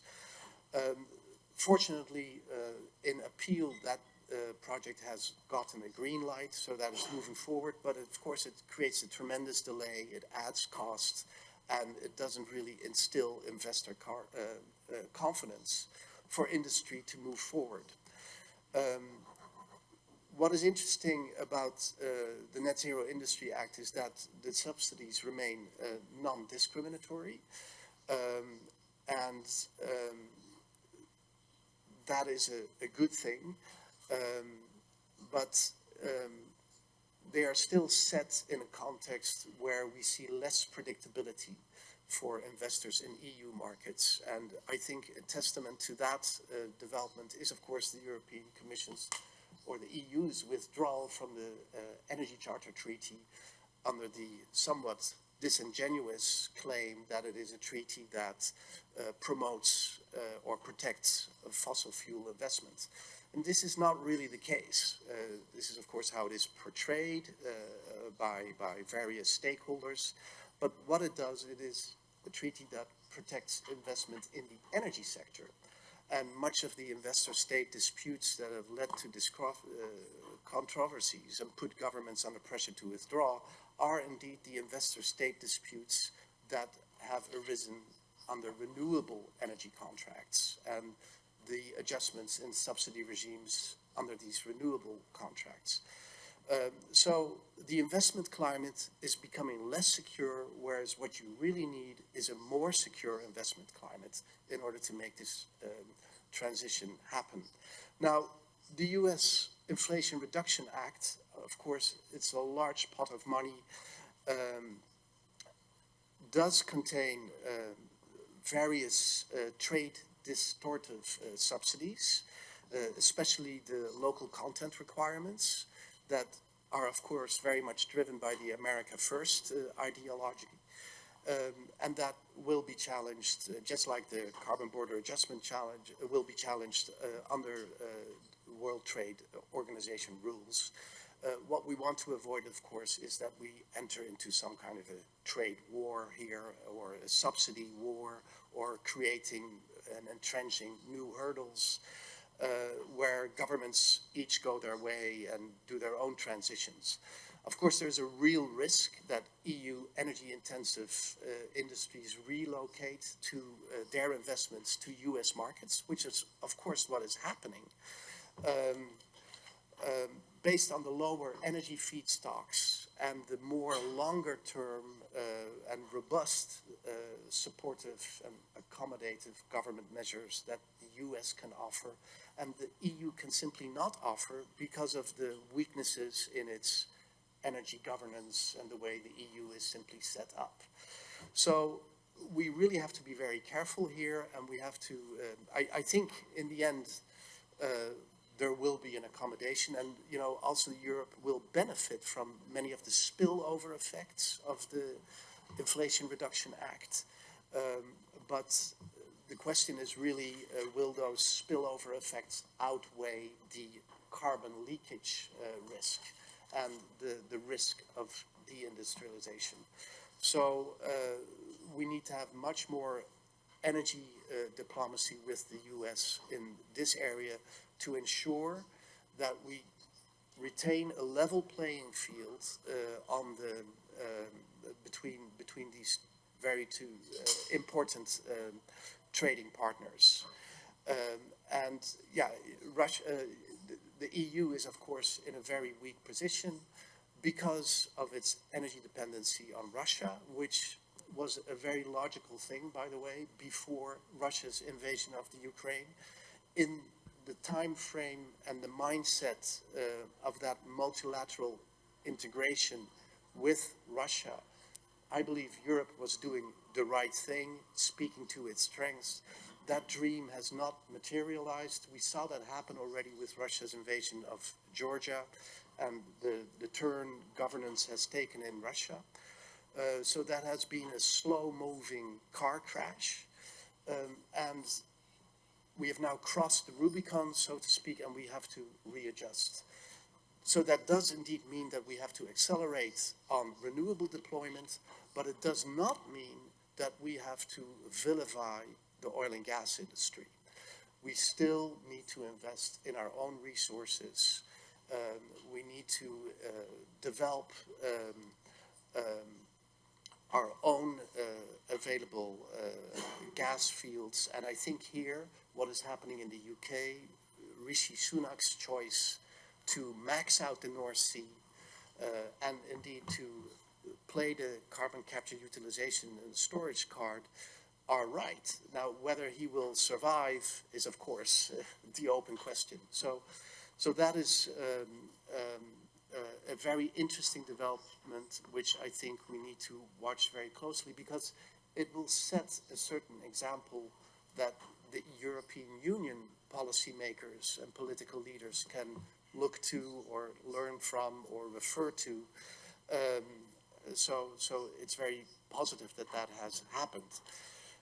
So the carbon border adjustment mechanism, okay, so we all understand why it's there, but there is a real risk that it's going to impact quite negatively non-OECD economies that have very carbon-intensive industries, and that it's going to be very regressive for creating a just and inclusive transition.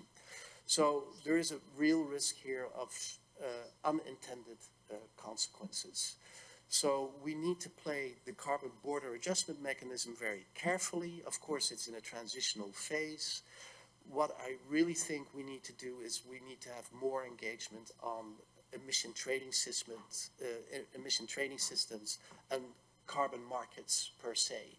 So that means stimulating the creation of voluntary carbon markets. The Middle East is doing it, which is really a tremendous breakthrough. A few years ago, we at the International Energy Forum found it very difficult to speak about carbon pricing. Now it's all the craze. If you're not talking about carbon pricing in Saudi Arabia, you're not on the ball. So that is a tremendous breakthrough. And of course, it has been triggered by the carbon border adjustment mechanism, because the Middle East energy and climate policy makers and industry leaders want to make sure that they can legitimately argue that this carbon border adjustment mechanism should not apply to their products, to their oil and gas flows, which, by the way, are very low carbon intensive gas flows. So this is a good development, but we have to make sure that this carbon border adjustment mechanism remain a stick, but doesn't become a cudgel to non-OECD markets. So let's focus dialogue on evolving carbon markets. And then finally, carbon competitiveness rather than global market competitiveness is going to be the new factor, the new metric for industry to remain profitable, remain resilient, and remain ahead of the competition. So there, indeed, the discussion is wide open on how Europe can leverage that in a way that doesn't create unintended effects on its trade relations, from which it, will continue to depend. So here, I think the carbon management challenge, the circular carbon economy concept, provide really good engagement tools that Europe should take more seriously and engage more constructively on with parties in its foreign economic relations. So summing up, national economic competitiveness and the various scattered sustainability priorities have a risk of raising real hurdles, and that is going to erode predictability for investment to really scale the technologies at the level we need. The sustainable future will be about industrial renewal or a revival and a re-embrace of industry also in the narratives of policymakers and NGO leaders. In the Netherlands, for instance, if you're in industry, you're in the bad corner. Industry is really being vilified. We have ministers saying on national TV that Tata Steel has to close, which is just unheard of, that a minister who needs to speak about, the economy in general is mentioning specific companies that are not, alleging that they are not doing their bidding in terms of what they need to do for climate change, which they are. So that is creating a very negative environment, a negative environment that already exists on the oil and gas industry, but it is now kind of like expanding to industry at large. And I think there we really have to try and counter that. And I think indeed industry has to take a more active role in communicating what it is doing and on all of these challenges. So I think a rethink of EU industrial policy renewal that speaks to Europe's strength beyond climate leadership alone is really the task at hand. And we should focus on sustainability, competitiveness and resiliency, metrics, get better data, especially on carbon markets, to pursue a more technology neutral approach that goes beyond renewables alone.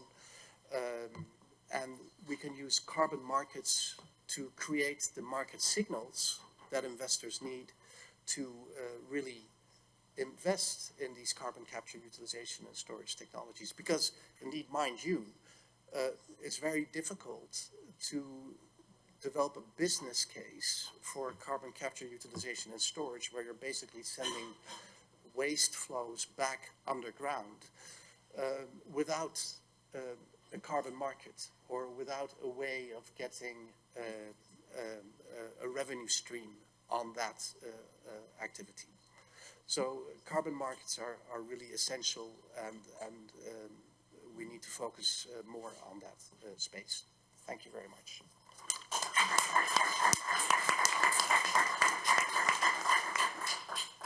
Thank you very much. Very interesting. Bueno, hasiko gara. Well, now we get to the questions. I please ask you not for comments, but for questions. There's many of us, I'm sure there's many questions, but as in the parliament, we get 1 minute. When we get it, I'm going to be very strict with time. So then we can have another round maybe of questions and to make things go as fast as possible. So we can have questions for the president of Orkestra or for Christophe and Ross. Any questions? I can't believe you're being so shy. Oh, there we go. Sí, un minuto muy clarito.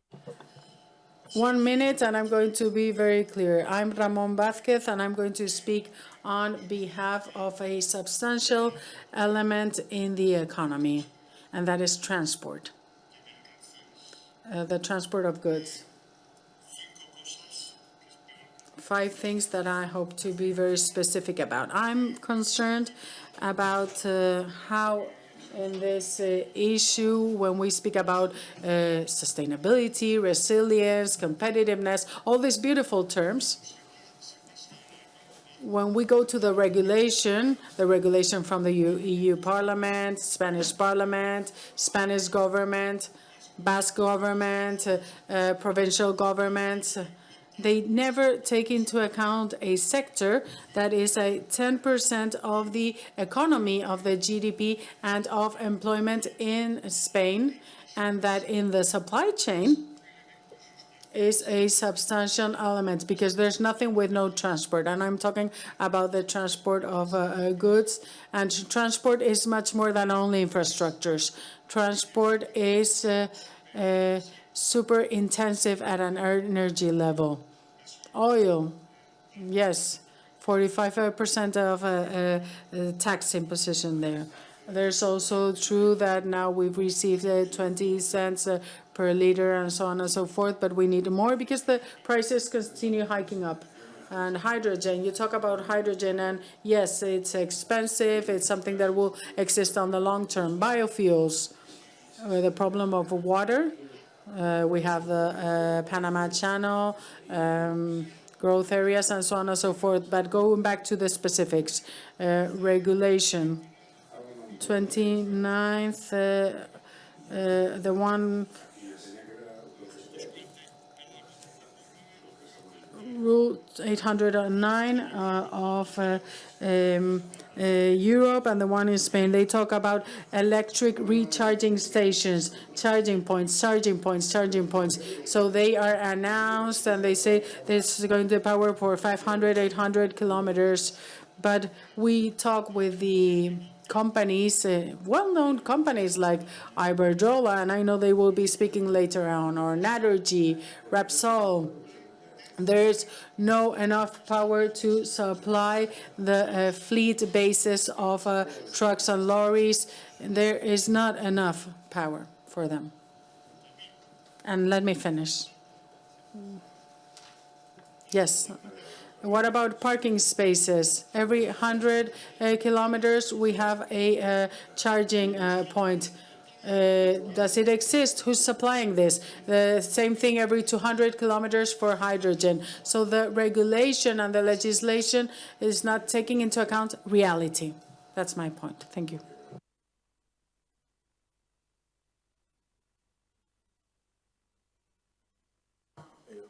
Yes. Hablo en inglés igual para si se entiende.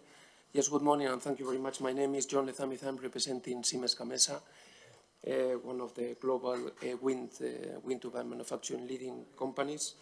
Thank you very much, Christophe, for your presentation. I just wanted to tackle 3 topics in particular.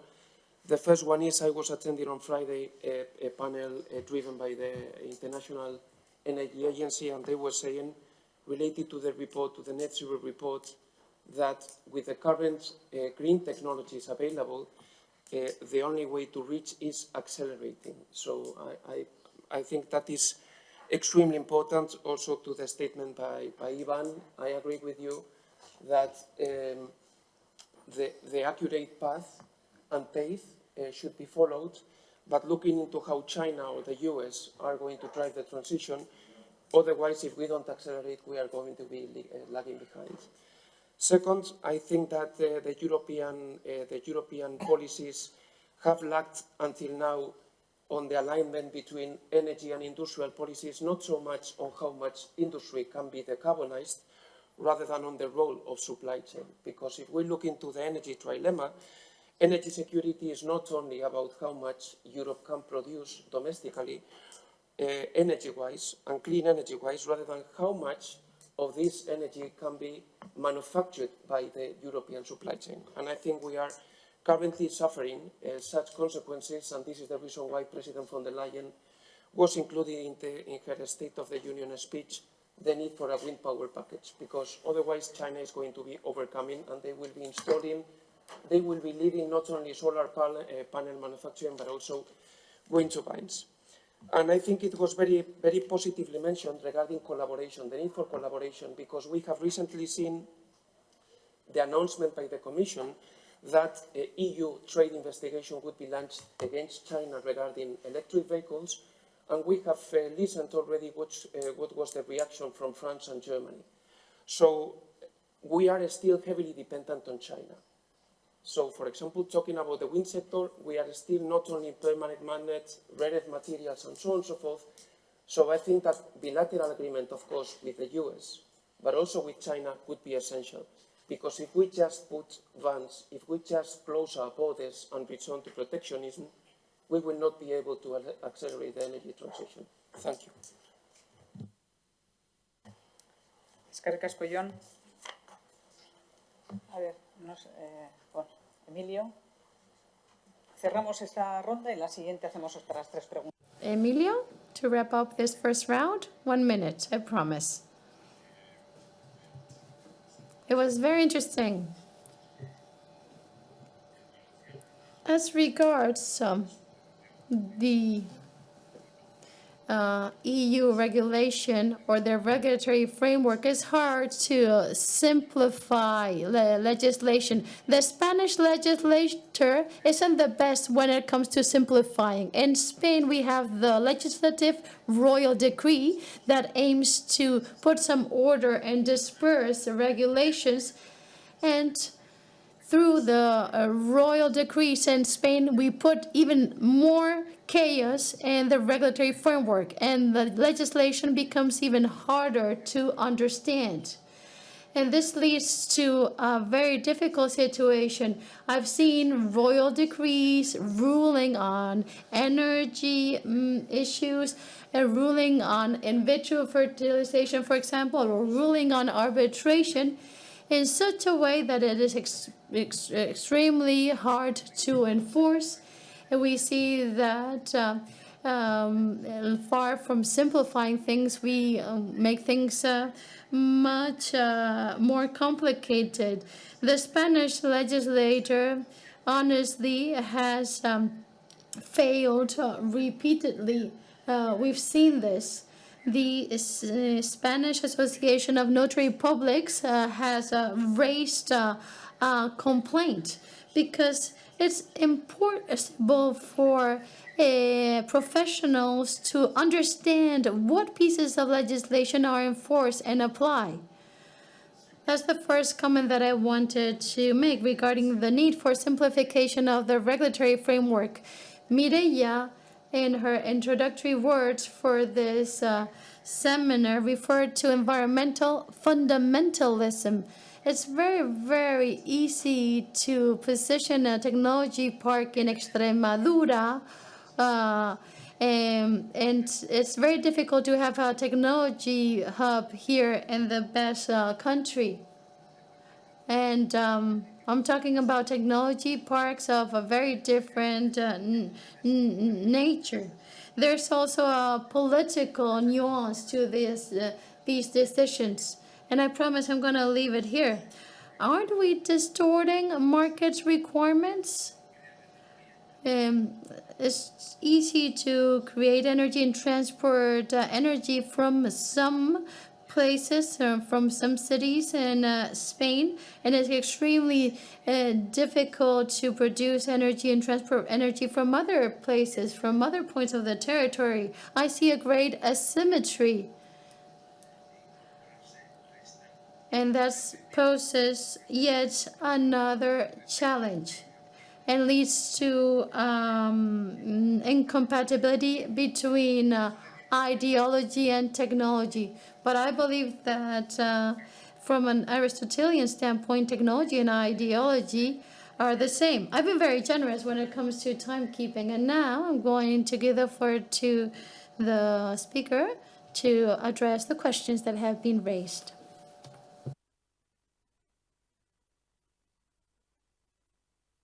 Sorry. technology and ideology. Indeed, I think technology choices have to be driven by markets and by appropriate regulation that strikes a right balance between giving clear direction on one hand and not being too dirigist on the other. Again, we're under Chatham House rules.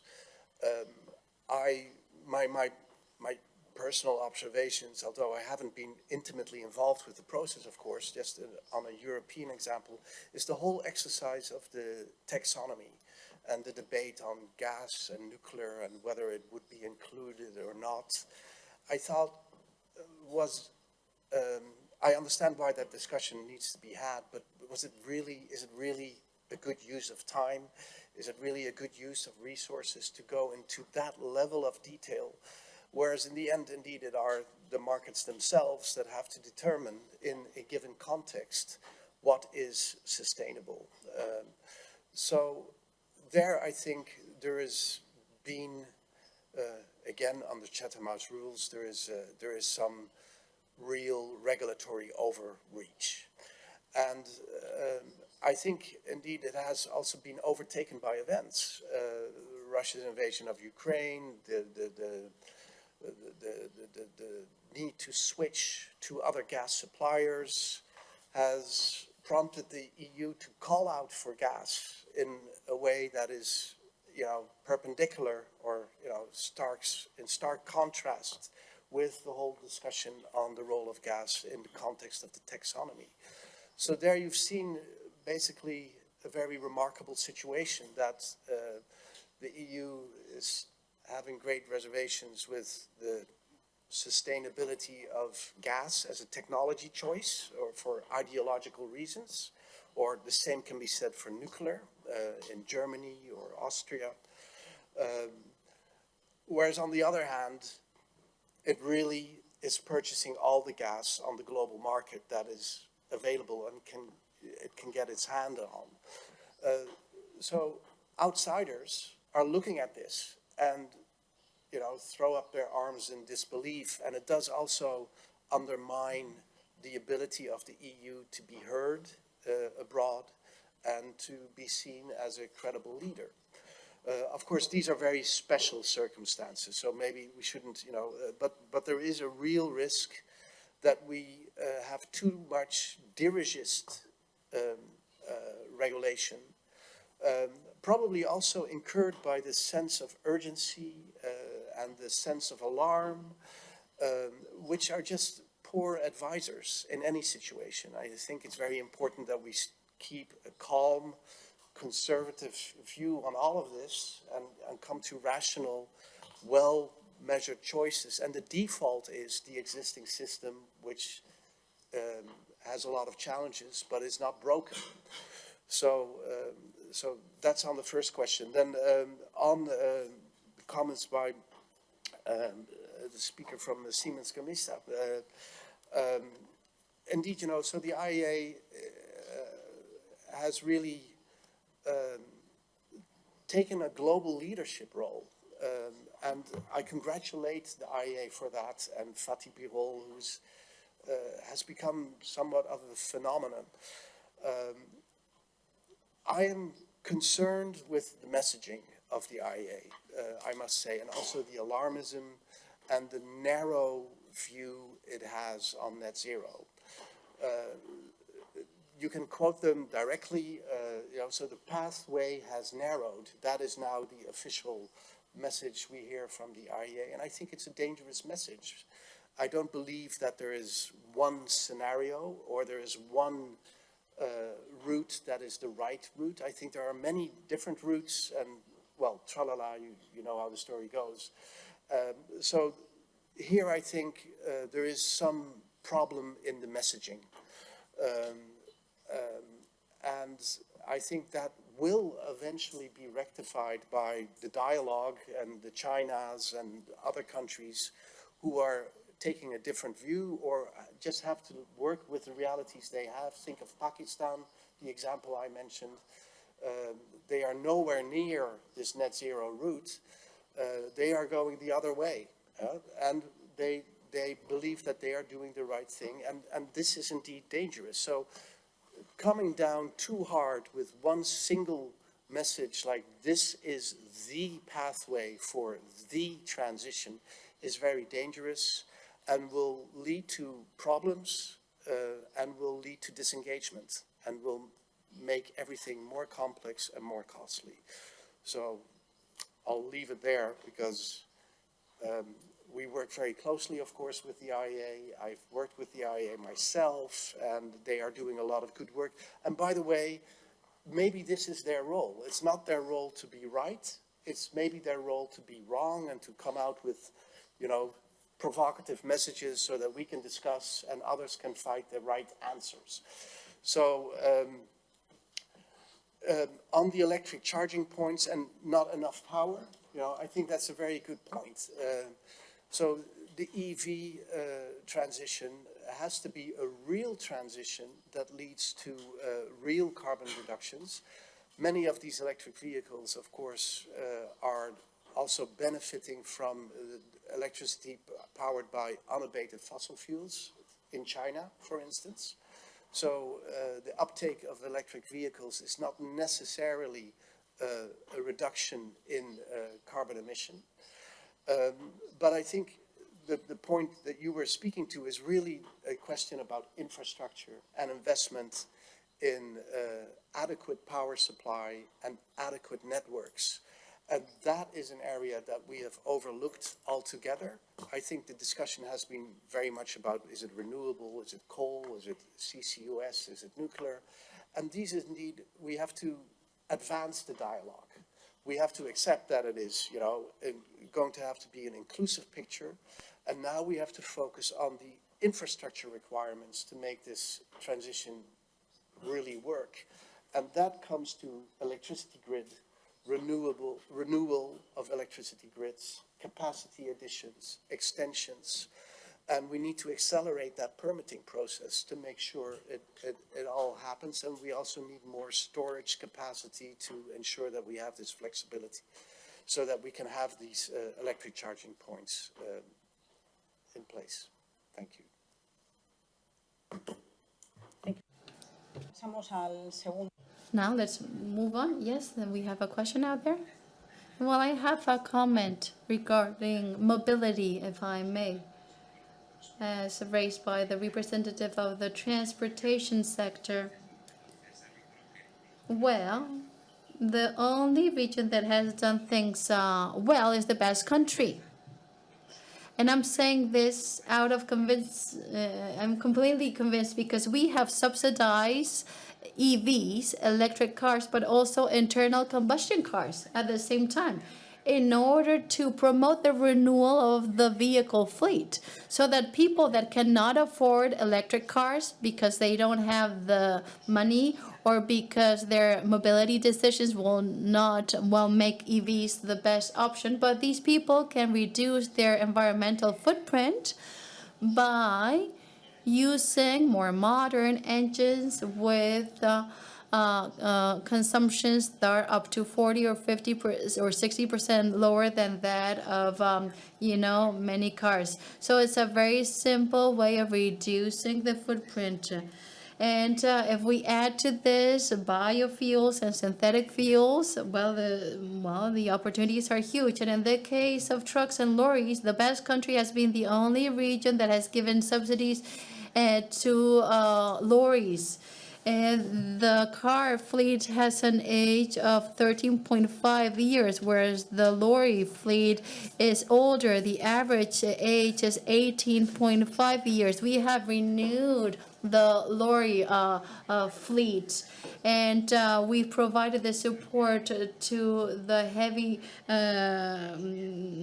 transportation sector. And I just wanted to recognize what the Basque Country is doing to decarbonize mobility. Thanks very much, Iván, for that comment. If you could please introduce yourself. Thank you. I'm aware of the fact that it's 15 past. and there's coffee waiting, but I have 3 questions. Perhaps they don't need to be addressed now. One for Mr. Martén, another one for our speaker, another one for Iván. And I'd like to reflect on an opportunity, if I may. On the 4th of October, the day before yesterday, Pope Francis approved Laudatio Si, and in his statement, the Pope addressed many of the topics that we are addressing today. However, it's not just the Pope. Many different authors have contributed to this statement. And as part of the political and economic arguments mentioned in this paper, I'd like to mention Gaël Giraud, a French Jesuit that has just published a book on the soft transition. And I'd like to draw everybody's attention to the energy chapter of this book, authored by this French Jesuit, because what he says regarding the soft transition is extremely interesting and can be of inspiration for all of you. My question for Iván Martén is as follows. If we talk about Pope Francis, Jesuit, and also an Jesuit economist, and as a relative of mine says, in the Basque country we have many priests, but here in the Basque country what we do have are very forward-looking Jesuits. And Mr. Martén, I'd like to ask you how Orkestra and how the Deusto Business School is transferring this knowledge to students. Mr. Van Aert, the French colleague, in his video intervention, has mentioned that many of our energy suppliers worldwide do not believe in our values, do not understand our priorities. And on the other hand, your organization feels pretty proud from its neutrality of having the BRICS represented. The BRIC countries have enlarged to China, Russia, India, South Africa, Argentina. And from your standpoint, what's the role of BRICS? Because many of these BRICS do not understand the priorities of the Western world, and many of these BRICS do not share our values.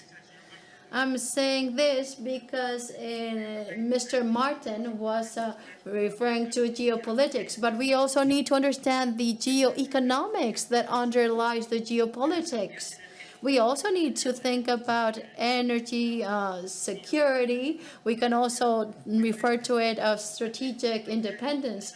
But what we're missing is, in my opinion, economic intelligence, and not just business intelligence. We need economic intelligence to interpret the context.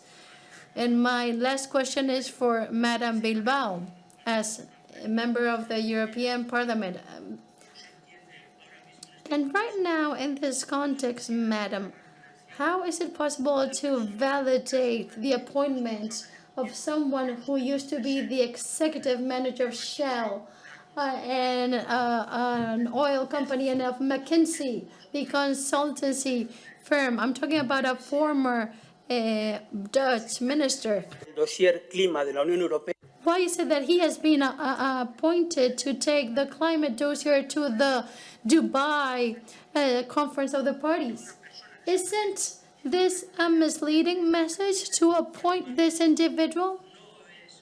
Experts say that this gentleman isn't someone who has the know-how, the technical know-how to take this dossier to the conference of the parties. Bueno, pues en relación. As regards Orkestra,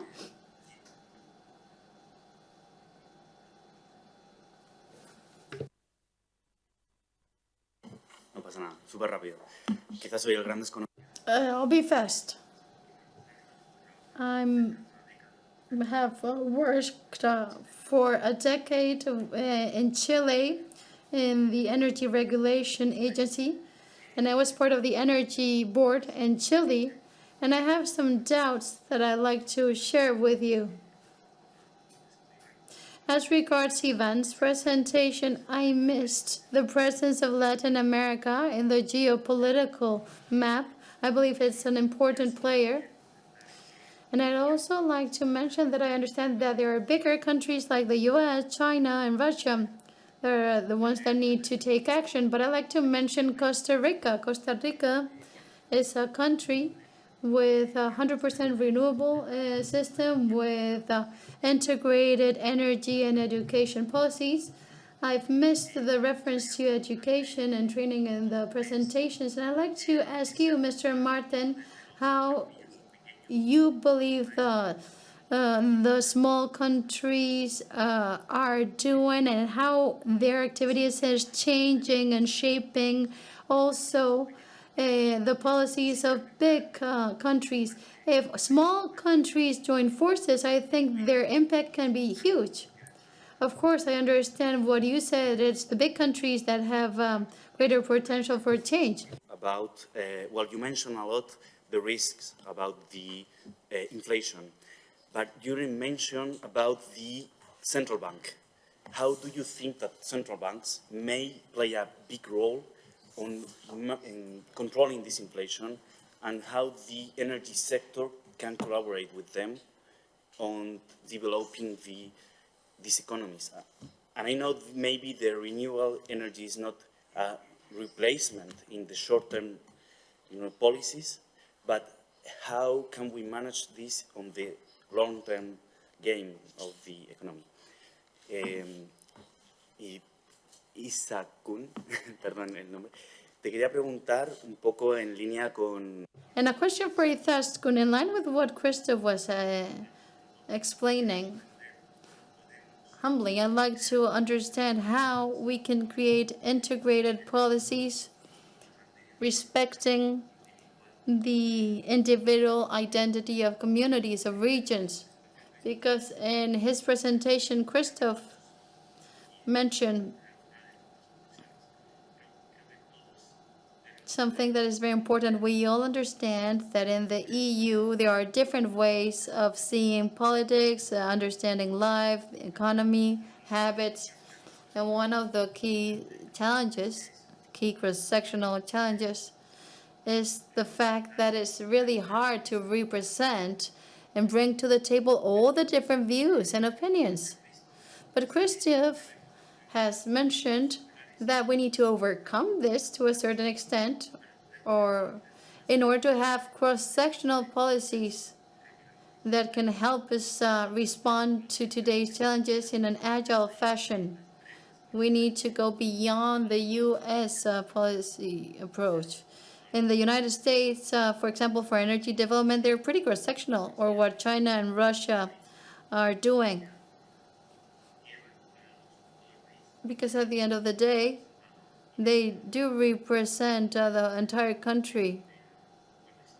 And what's your take on this, considering the European scenario?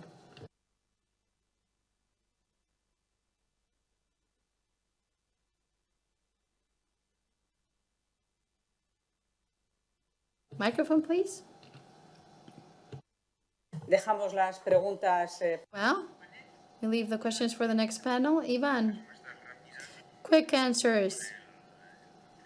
As regards Orkestra's role, I invite you to attend on the 20th of November in the Nosti to the presentation of the competitiveness report that we draw every year, and this year is focused only on the environmental and energy transition. So we're going to address all the topics and its implications for the Basque Country, and we will be discussing the recommendations. And I'd also like to tell you that we're very much concerned about this transition not only being orderly and just, pragmatic, orderly, and just, I insist. And this has implication vis-a-vis the more disfavored groups, be it individuals or companies. And of course, we have the duty of supporting those countries that don't have the means to be able to embark on an energy transition. As regards Latin America, it's true that in my overview of the world context, I didn't talk about Latin America. In Latin America, it's one of the regions with the lowest amount of accumulated emissions. Although there are some exceptions, we have some countries that are very hydro-based, like Brazil or Chile. And we need to understand that the accumulated emissions in Latin America are pretty low. And of course, as regards education, education is extremely important. And this is something that we address in this year's competitiveness report. Much work needs to be done in terms of education, educating society. Of course, we need to reskill and upskill workers so that nobody is left behind in this transition. Costa Rica is a gem. It's a green country with green energy creation. And an alliance of small countries sounds all well and good. It's a beautiful idea. However, I don't think these alliance of small countries will change the world. They need to continue doing what they're doing. Costa Rica is doing things great. But international organizations need to pressure those countries that make the difference, which are those bigger countries. And I also see inconsistencies. For example, in the case of Chile, Chile has an economy that is very much based on hydrocarbons. We tried to implement their hydro project in order to promote hydropower in Chile, but because of environmental reasons, because of the indigenous communities against this project, and I understand their arguments, but the truth is that a hydro project that would have reduced emissions in Chile was suspended. This is just an example of what was mentioned earlier. Sometimes we want to be green, but we don't want to assume the consequences of being green. And that's why the regulation of these topics compensates those local communities that suffer those direct consequences. And we want to decarbonize the world, but nobody wants to bear the brunt. Questions. So the value question, I think, is very important. About the International Energy Forum, let me be very clear. We are a neutral organization, and indeed we have Russia, Iran, Saudi Arabia, the United Arab Emirates, and other countries as our members. At the moment, with Russia, since the February invasion of Ukraine, which, by the way, the International Energy Forum refers to in all of its communications as Russia's invasion of Ukraine. So we acknowledge that, unlike, for instance, OPEC, which speaks of geopolitical tensions or other euphemisms. The International Energy Forum is a neutral platform based on the fundamental belief that energy markets and transitions are too important to not have ongoing engagement with other partners that we need in order to have these systems function. So energy security is in fact a basic necessity of life. It is a human right, energy access, and that has certain implications, and that means that we have to continue our engagement, even if it is difficult. The other issue about values, I think we have to be careful not to go back into Cold War or religious comfort zones. Values are universal. The EU's values are universal in accordance with its own constitutions, but they are applied, human rights, differently in different contexts, and we have to acknowledge that as well very carefully. Now, I believe it speaks to the importance of transition, that Pope Francis has spoken out regularly on these issues since, I think, his first episcopal letter, Laudate Se, and he continues to do that. He has also visited the United Arab Emirates recently, which speaks to the importance of engagement with other countries. And I think it is also very important that the United Arab Emirates is the host of the next climate conference, because these are global issues and we cannot, we have to work with various partners in a neutral setting, even if that is difficult. For me personally, indeed, that has been difficult, yeah. But, you know, it is still the right thing to do, and until somebody sends me away, I will continue doing that with belief and conviction. The importance of Latin America and central banks in the transition is, of course, unquestionable. And I think Latin America is going to grow in importance, also because of the tremendous mineral wealth that, for instance, countries such as Chile have to offer in terms of the lithium that we need for batteries. So there, I think it's also important that we try to not speak of the global south. I think it's a misnomer. It's more productive to speak about OECD or non-OECD, or just not make these regional divisions, because they are very complex. Chile is an OECD member country, so is Mexico. Certainly Latin America has or South America, sorry, should also not say Latin America, but South America has a tremendous role to play, and I think it will become more important over time. The financial sector, I think, needs to talk more to the energy sector, because I think they have, again, under Chatham House rules, or just for the brevity of understanding, I think they have naive ideas about the transition. I think we cannot divest from the oil and gas industry. It makes for great public relations, but we have to continue to invest in the oil and gas industry and make sure that it stays fit and equipped to enable the transitions and invest in the new technologies we need, because we will be continuing to need a lot of oil and gas, not only for our energy demands, but also for our material demands.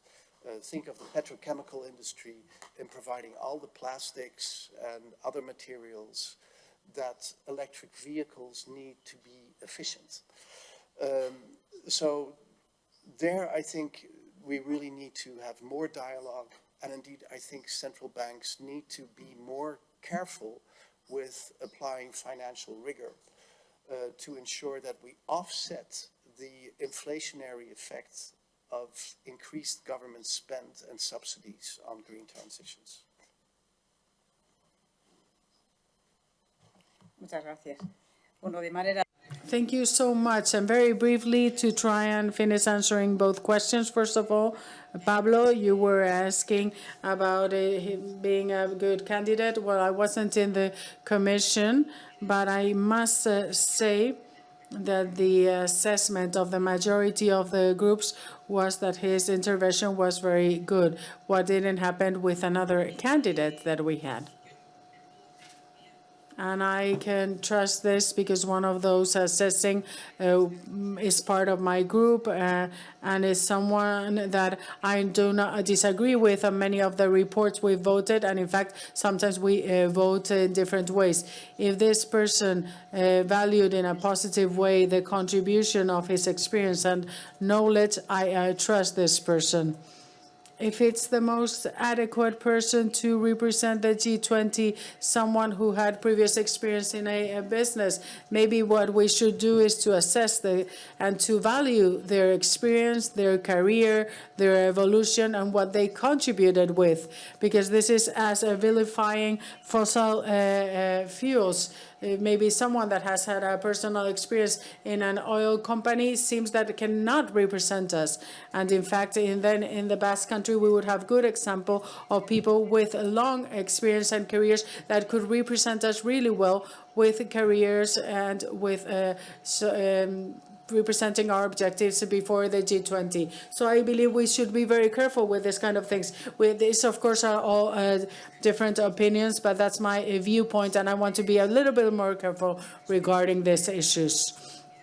If we respect communities and diversity and differences and what is happening with this transversality, Grudler, as well as others and myself, do defend this. And in fact, in the European Parliament and in the different reports, we always go back, and I go back to what I was saying before, that we need a transition with technology and with less ideology, which is what we're suffering nowadays, and an orderly transition, a structured transition in which the industry is a part of the transition, makes its contributions, and we recognize the effort made by European industry right now for this transition if we want to do things adequately. Therefore, we share those values. And secondly, when we speak, and today we've talked about a transition with the industry, we talk about the industry as a whole, with the individuals and the employees. They also need to have information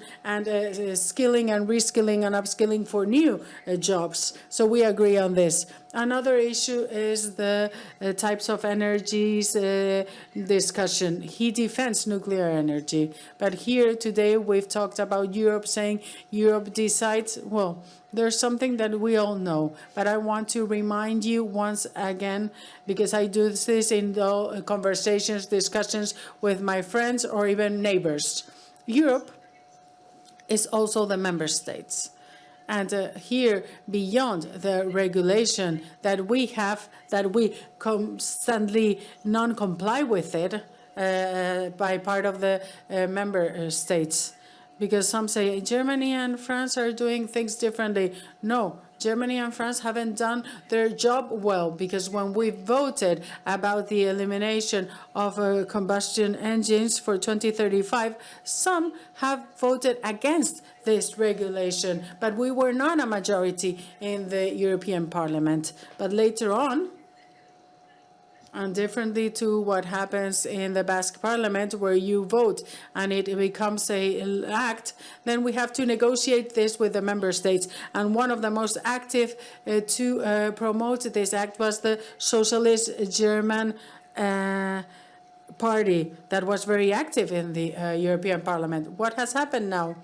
When it has been passed, then the sectors have gone to knock on their door and say, well, this is not good for the automotive sector in Germany. And now Germany wants to change things. So they have failed as a government because they haven't done what they had to do in the council adequately, and because we're going back to ideologies. And that is a problem. If I belong to one party from the left or I'm socially, I cannot defend objectives that are lower, because then it seems that I'm not in favor of decarbonization and transition. If you're from the Renew, then we're divided because we're in the center and there's a bit of everything. But if, no. And if you're extreme right or right, then you don't want a transition at all. That's fake. We have a common problem, but we also need to advocate and ask for and demand the responsibility of the member states. There's no regulation that is not approved without the approval of the member states. And as you said very adequately, when this regulation gets to the member states, sometimes they dilute And this reminds me of Juncker's when we were discussing the trade agreement with the US at one point. They say, I don't know what's happening, but the member states in the council are super active. They want an agreement, but then I visit them in the member states, then their position is not as strong. Why? Because there were people saying in the streets that they were against this, but they didn't take those people that stayed at home but did want the agreement. And that's also ideology, and that's why we don't have a trade agreement with the US, which would have been very adequate for us in this situation, very good for us. So I'm very passionate. I'm not angry. I'm not I just want to be clear and say things as they are. Bueno, egunon danori. Good morning, everyone.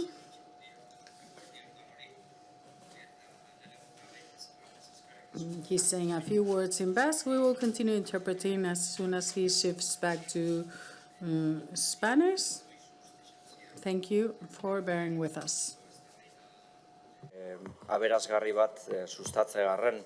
Eta bereziki nahi neukez eskertu Mikel Galdebierra izen da, baina bai Mikel Bursako, Jose Mari Etxebarria eta Iván Martén ekitaldi hau antolatzen egotegarren eta hainbeste alegin eitxegarren.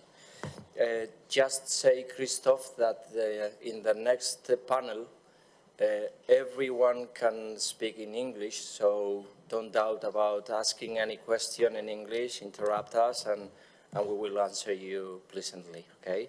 So thank you so much.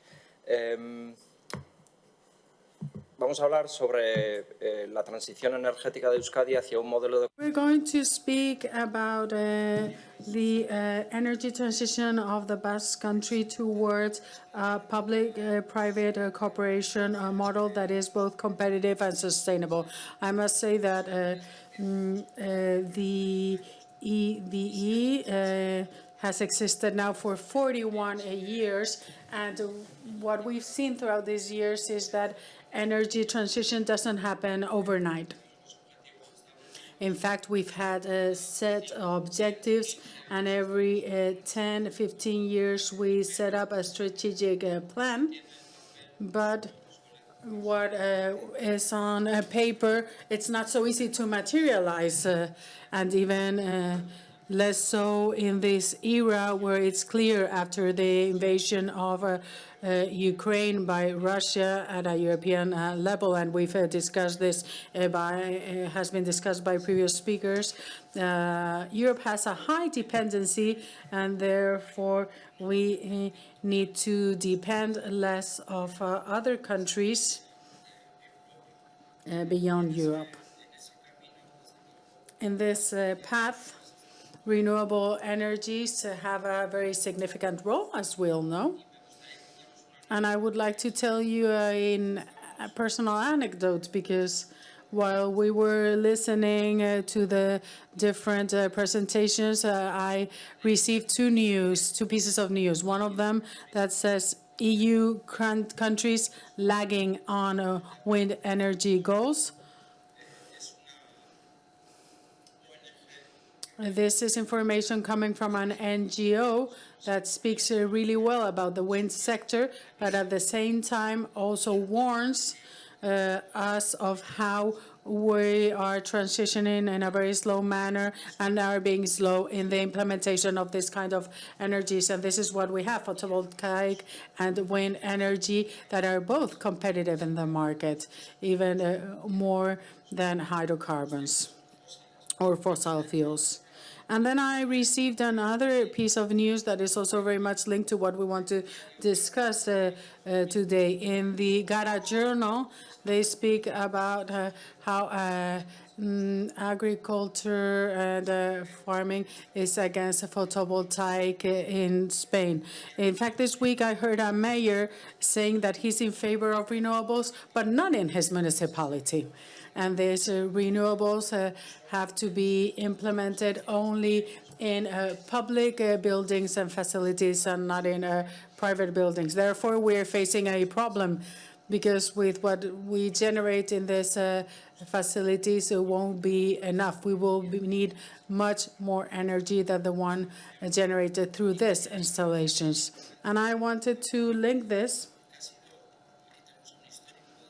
Here we have Xavier Lezamith, who can speak about this issue, but I would like to go back to what public-private partnership has meant in the Basque Country.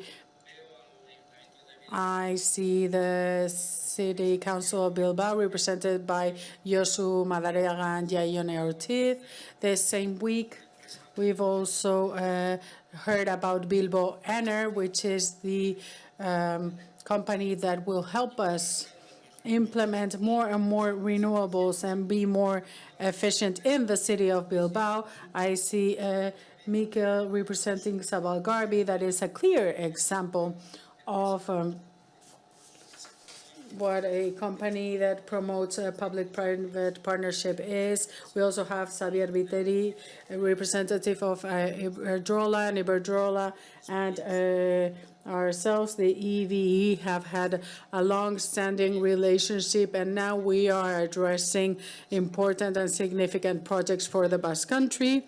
We also have Aitor Arzuaga representing ALBA, and we're also working on this private-public partnership with them in the area of hydrogen, and we've also worked together in the electric vehicle. Of course, José Ignacio Ormaetxe, that clearly represents a private-private partnership plus a private-public partnerships from the energy cluster, and Jesus Valera as a representative of a technology center, which is so essential to continue researching, and whom we've always had a lot of collaboration. Then we have small companies, small and medium companies, big companies, universities, and the different administrations. And being a small country, we need to collaborate. And through this collaboration, we will be able to generate new opportunities. So the value chains in the different spheres are able to have good positions in the markets, both in local markets, but also in world markets. So thanks to this new technologies that are being developed. And without further ado, I'm going to give the floor to the panelists.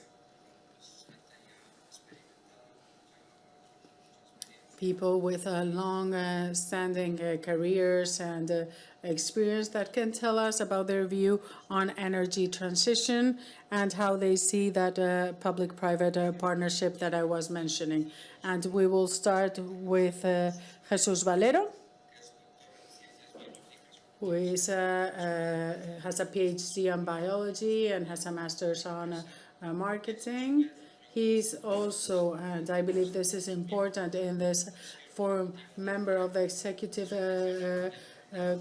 committee of EARTO, E-A-R-T-O, and the Eurotech Club that brings together different research institutions in Europe. And as we know, he's the director of Tecnalia, the biggest private center for research in the south of Europe. So, Jesus, you have the floor. Thank you, Iñigo.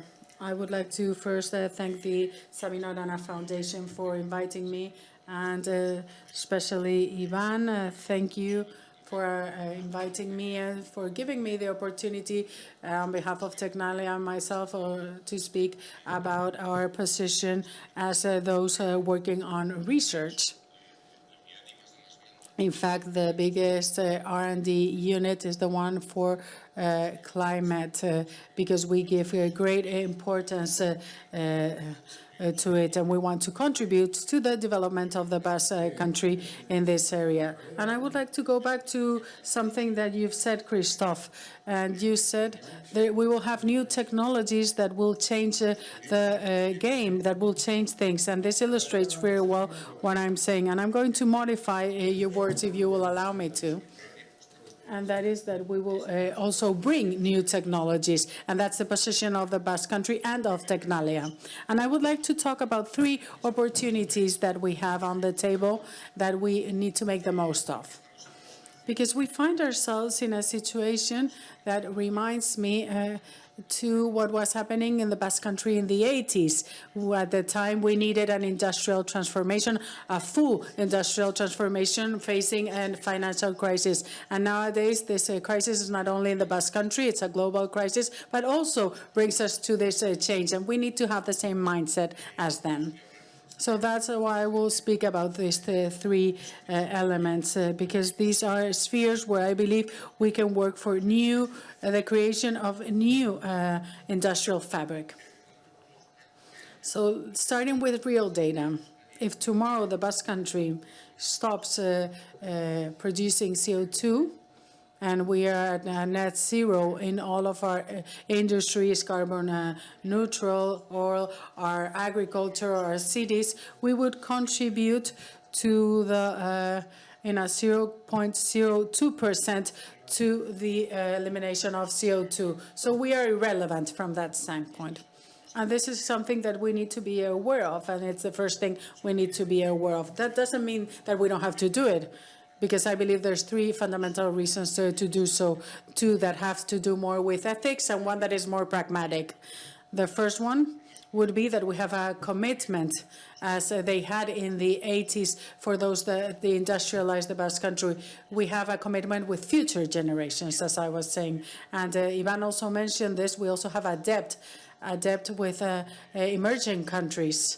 We're going to, as Europe, produce 10% of carbon, but we've been emitting the 33% since the beginning of emissions in the world. So this is a historic debt that we have, and they will continue saying that to us. And then there's another pragmatic reason for this, and that is to recover industrial sovereignty. That's what we need to focus on as a region in Europe and as the Basque Country. What are the 3 opportunities? Well, it depends on the scenarios we find ourselves in and the scenarios of the future. The situation in which we find ourselves now, it's the most obvious one, and we are speaking about everything that has to do with mitigation. Transformation towards renewables, electrification and electric grids that are essential, energy efficiency, which is something that we need to transition in. So we are a country that is an example in many of these developments. And in fact, I can see many companies that have grown and that have developed this kind of philosophy. And Tecnalia is trying to contribute. We've created a company here in the Basque Country for the production of hydrogen that has received millionaire funding from international funds. That means that there's a positive value and that it comes from 20 Basque SMEs. And it's also involved with them. So that would be the most obvious side of things, that as a Basque country, we want to develop technology and our industry. But there's a second situation, a second scenario that's also part of our present, and that is when climate change has an impact on us. We've seen adverse climate events have multiplied by 4. So this is an effect, and we are 417 ppms of CO2 in the atmosphere. So we had never reached these figures, and this is not something we can forget. The last time that this happened before, the sea level went up 20 centimeters. So independently of whatever happens and what we do on the short term, we have a problem in adaptation to climate change, which is also an enormous opportunity. We will need to develop the technologies, products, and services also around adaptation. 5 to 10 meters of sea level rise. Imagine the effect it can have in Deusto or in Bilbao. But in the rest of countries in the world, especially those that are not well developed, too, they will be the big losers in climate change. And we have the debt that I mentioned before with them.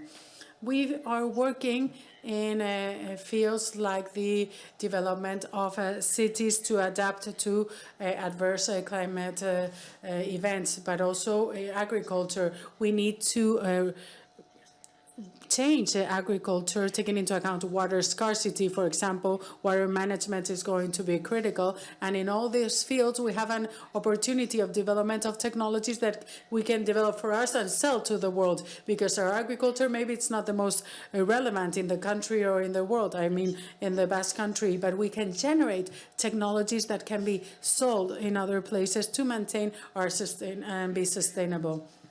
And the third scenario, the most severe one, and I think we're going in that direction, is a situation where we're not able to control emissions.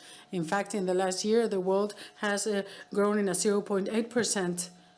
Yes, 0.8% in emissions. It is true that Europe has gone down 0.25, but the US, China have grown, and non-developed countries have also grown at 4.2%. So we will find ourselves in a situation in which we don't get there on time with mitigation technologies, renewable developments, hydrogen, and electrification. And that's where I believe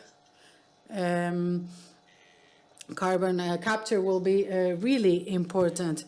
I believe this is very important to develop technologies that have to do with the capture of carbon and to become an international benchmark. Why am I saying this and talking about these three opportunities? Because the Basque Country is unique in many things. We have an industry that is quite relevant compared to other developed regions in Europe. We have a know-how network with research centers and universities that is very powerful. We have a commitment with the environment that is very high, over the average. And finally, we have a public administration that is aligned with all of this. So even though we're a small country, if we were a Chinese city, we will be 32 in size. But this allows us to be very close to each other. And this is what we need to make the most of. When we talk about public-private partnerships, that is our capacity to get our phone and call anyone in the Basque Country that is relevant to start a project or an initiative that is positive for us. And there we can be an example. And to make of the Basque Country a region that is a living lab for development of new technologies in these three areas to test and scale these technologies and finally get a return from them that allow us to maintain our quality of life. And that's it. Thank you. Eskerrik asko, Jesús. Thank you, Jesús. Por la ponencia y por la brevedad. Thank you for your words and for being brief. Now we will give the floor to Aitor Arzuaga, communications engineer with an executive MBA of the Deusto Business School. He is the General Director of ALBA, that is a subsidiary of Petronor to work on decarbonization.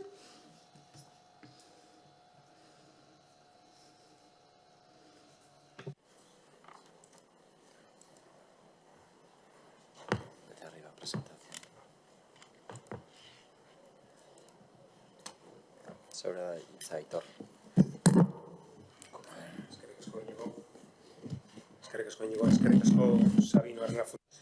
Thank you to the foundation, and thanks for inviting me.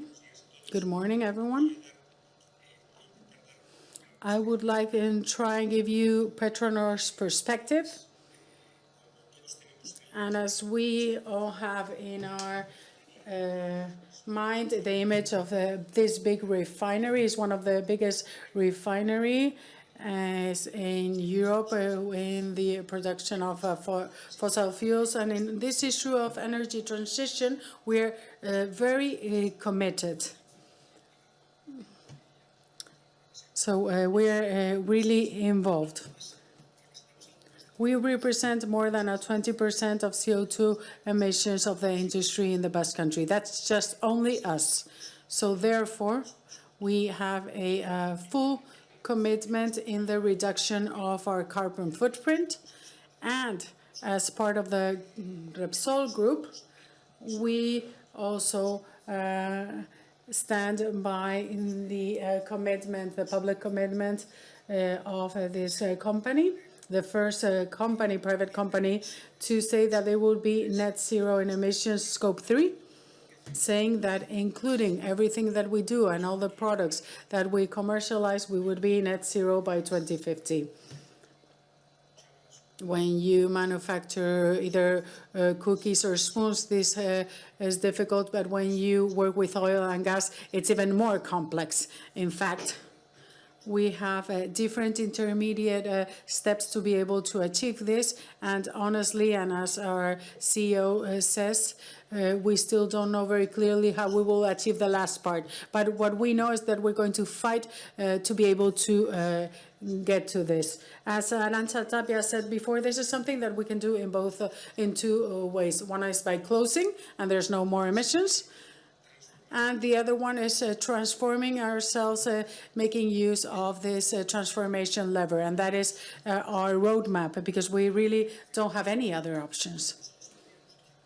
In fact, in Petronor, from 2018 to 2023, we've reduced our carbon intensity in 10%. And as Iván Martén said before, we need to be successful in this transformation and ongoing improvement of emissions reductions in a way that it's profitable at an economic level. Because if the products are too expensive in the market, we won't be competitive and we will end up closing too. So that at the end of the day just delays decarbonization, because then another stakeholder probably working in an area that is less demanding in a regulatory level will take our place and sell the products that we stop selling. And to give you a view of what Petronor is, we are an industry and a driving force. We have an important position in the tax contribution of Vizcaya, where, for example, 10% of taxes paid, 40% of transport volume in the Bilbao port. So if this is an activity, the one we carry out now, that due to its nature, we are trying to decarbonize, and we believe is going to disappear in the future, in a very faraway future. This also gives us a perspective in which we have to be socially responsible, because if Petronor disappears from one day to the other, this would affect all of our society. So we have a very important mission to achieve this transition by evolving so that other linked activities are also being developed, and we can continue being a driving force of the economy in Vizcaya and the Basque Country. So how are we going to do this? If we look at a petrochemical plant nowadays with different raw materials, which are mainly oil, electricity, and gas, and then we obtain chemical products and other products, this is already evolving. And we will go from having, of course, enormous amounts of renewable energy that is competitive, and at the same time to complement this raw material, this oil that comes to be substituted by other products coming from waste products and from the circular economy, and everything that we can use to reduce our footprint. And of course, with the massive use of what Jesus was just mentioning, the capture of carbon. This is a critical step for us.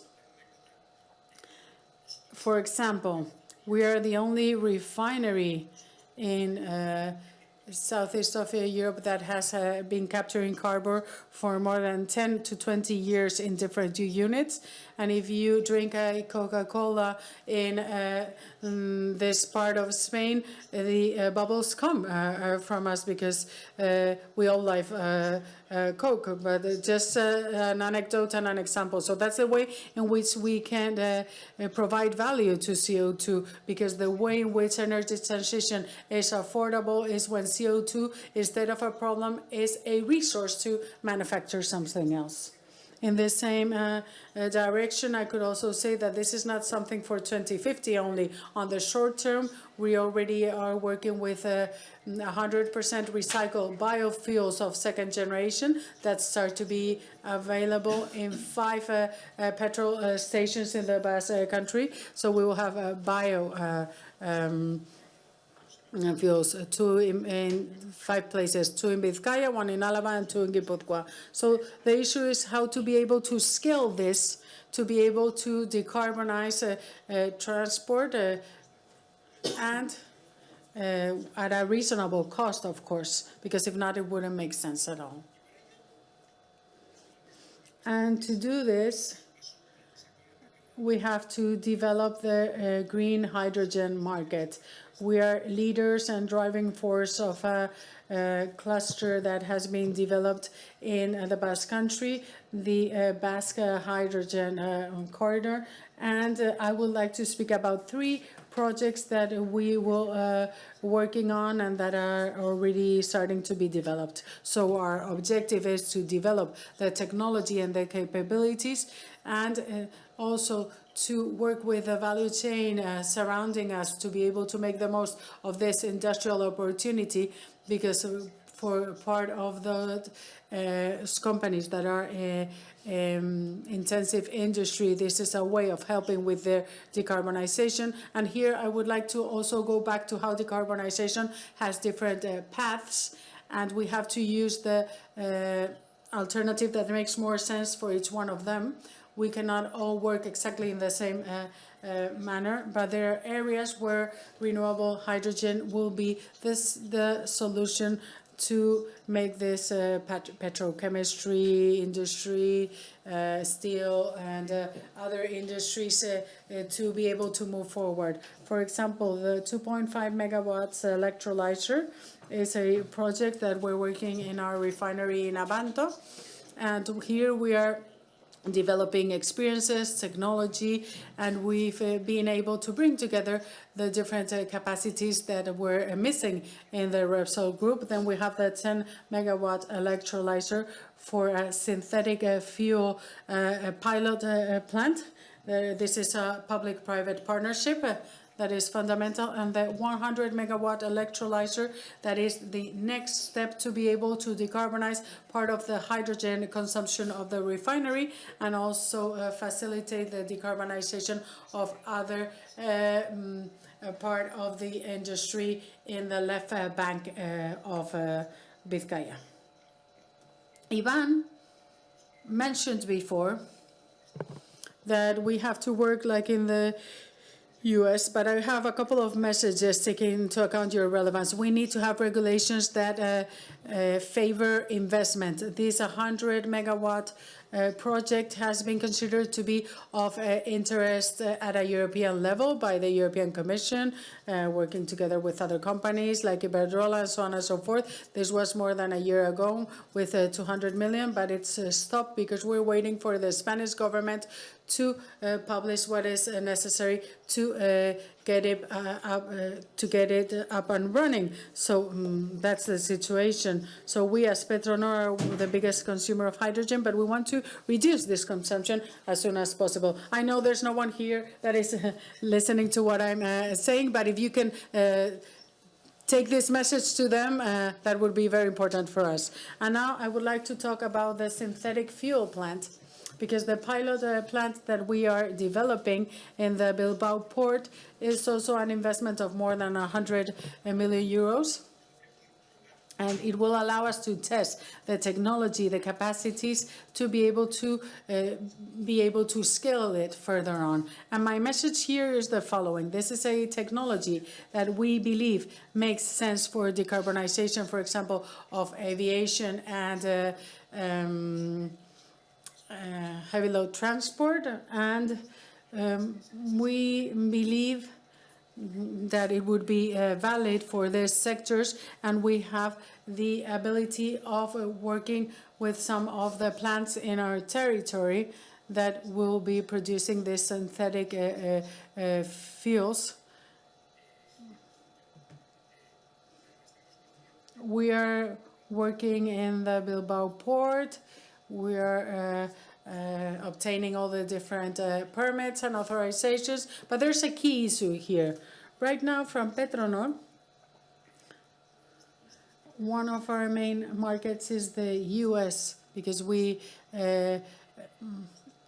in fact, in the East Coast, there's a quality called Bilbao quality, because of the petrol that we bring to this area in the US. In the regulatory framework that we believe we will have for certification of hydrogen won't happen anymore. Why? Because if in the US the certification of renewable hydrogen, which is an essential raw material for production of synthetic fuel, has a criteria that is not the same as the one in Europe, then the plants will be in the US and not in Europe. So the massive consumption of renewables, because we're going to work with all the renewables possible, but if we have to look at the regulation and how they're regulated in the US or Europe, it would make more sense to have them in the US. And there's also another element that is key in Europe, and that's the eligibility of CO2 to be able to have this kind of plant. Big industrial emitters that have difficulties to reduce CO2, cement, glass, steel, chemical industries. On the short term, they have to make an important decision. I think all boards will be talking about this. Do we decarbonize it in any way we can, or do we move somewhere else? That's the decision they have to make. To decarbonize, they have to invest significantly, and they will need a specific life cycle in which the CO2 captured in that process that technologically still cannot be used in another way gives feasibility to this capture.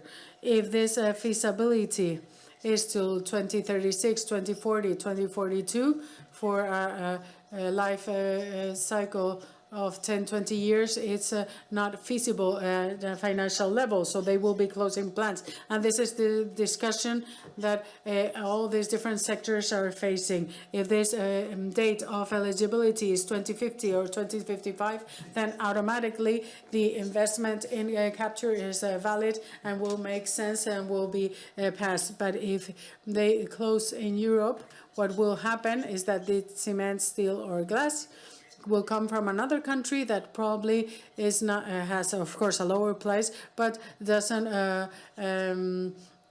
comply with that regulation. So the regulation of CO2 will be determining the future of the industry in Europe. And I finish with this.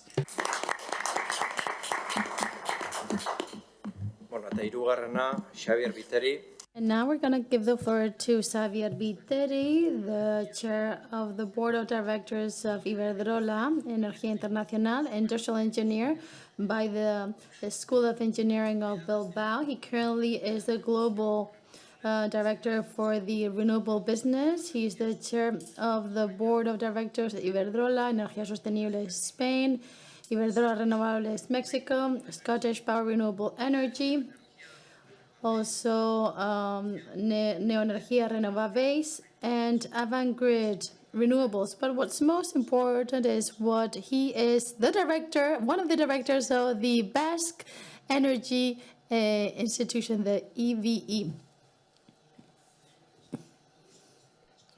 Good morning. I'd like to thank the Sabino Arana Foundation for the invitation. And now, at this point, I'm going to During my presentation, react to many of the things you have said. I believe there are many opportunities out there for public-private collaboration, public-private partnerships. But before I do so, I'd like to set the scene for the energy transition. I'm not going to say anything new, but as mentioned, we are at a critical moment in time. I'm going to focus on the situation in Europe. The situation is critical, and I believe that we are all living and suffering an energy crisis that has led to very high energy prices. We have had huge volatility in prices, and we have had some difficulties of supply at times. And this was due to the fact that we had an excessive dependence on fossil fuels. And this, at the end of the day, has pressured us. It has been very harmful for industries and for vulnerable households and clients everywhere. The response that needs to be given to this is structural. Undoubtedly structural. A one-off isolated measure will not do the job. There have been many temporary measures. I believe what we need is structural change, a structural response. This will help us be prepared for the next crisis. In my opinion, we need to play a role to contribute to a more sustainable society. As to how this structural response needs to be, I like to say that first, what we need to do is leverage on the decarbonization of society.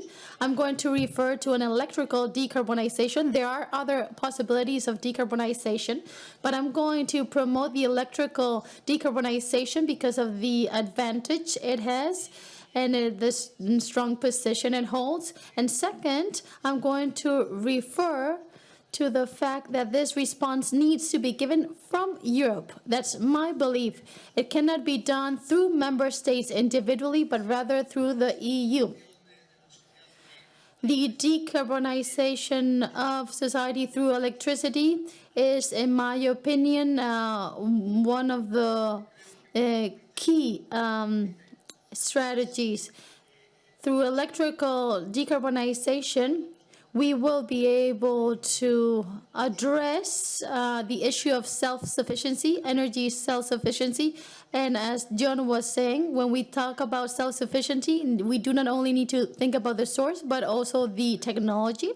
And second, we need to focus on efficiency. In my opinion, electrification is the most efficient way of decarbonizing society. Why is electricity the most efficient manner? New renewable installation of any type. I'm not going to make a distinction between wind or solar, but renewable facilities are more efficient than coal or gas facilities. And there's something that was mentioned here, which is very important. We need to avoid ideology, of course. Nuclear power does not emit, and the existing nuclear power points can be competitive with relatively small investments, and new nuclear power plants can also play a role. Of course, this needs to be discussed extensively. And aside from efficiency, we need to consider that through electrification, Europe will be more sustainable. But as some of you were mentioning, technology needs to be developed. In my opinion, decarbonization is not or doesn't clash the concept of competitiveness, but rather decarbonization is a lever for competitiveness. And second, I'd like to focus on Europe and Europe's response. I know that in Europe, we represent many different, at times, opposing interests, but we cannot leave the solutions to each of the member states. This would lead us to huge chaos. And Europe enjoys two key benefits with decarbonization. On the one hand, European companies are fully committed to decarbonization. I believe that that's more than clear. And second, there are a series of tools in Europe. Of course, they're not perfect. They may be flawed, but these tools help, like the Next Generation funds, like the Green Deal, like the Net Zero Industrial Act, with the nuances you have described. But there are tools that can help us in this endeavor. So I believe that we need to act from a European stance. In Europe, however, we do have a problem regarding taxation. Europe does not control taxation, and everything that the US is doing is tax-related. The IRA is tax-related, and that's wonderful. We benefit from this in our activities from the US. But we also suffer this. And now, we're being very much affected by the levies imposed by banks. The levies have increased from 2% to 6%. It's true, Iván, that the regulatory framework is very complex. And there's much that could be said regarding regulation. And now let me go back to the topic of decarbonization. Up until now, we have been talking about decarbonization, always thinking about electrical production and whether we need to introduce renewables in the mix or not. We've been discussing this for many, many years. And we've almost reached 40% in Europe. And I've been in this market for 20 years. But Iberdrola and other companies have been promoting renewables for more than 20 years. And renewable power also needs to be considered as part of this mix. But if we analyze end consumption, only 20% of end consumption is electrical. There's an 80% that is not electrical. And in my presentation, I'd like to focus on this aspect. Up until now, I've tried to set the scene. But what I like to say now is that we have an opportunity here. Of course, we need to decarbonize the end use of energy. The decarbonization of the end use of power is essential. And for this to happen, we need to further develop the grid, the networks. And this is very much in line with what our colleague was saying regarding transportation. Sometimes when you want to decarbonize, you go from an electrical demand of X to an electrical demand that is 3 times larger. And of course, we need to adapt the grid. Second, we need to decarbonize household consumption. There's no doubt about it. We also need to decarbonize industrial consumption, and we need to decarbonize transportation. And let me share with you an anecdote. 50% of end consumption in Europe, end use or final use, 50% is for heating or air conditioning. And air conditioning will be required more and more because of global warming.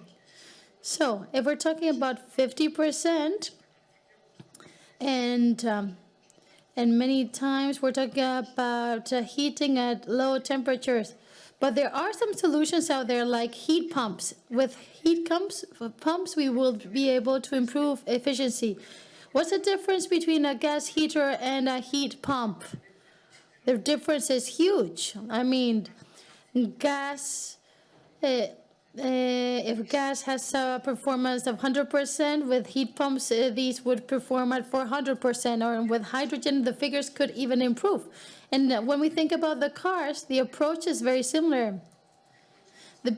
What's a pity is that the best mechanical technology that men have developed is a thermal Formula One engine.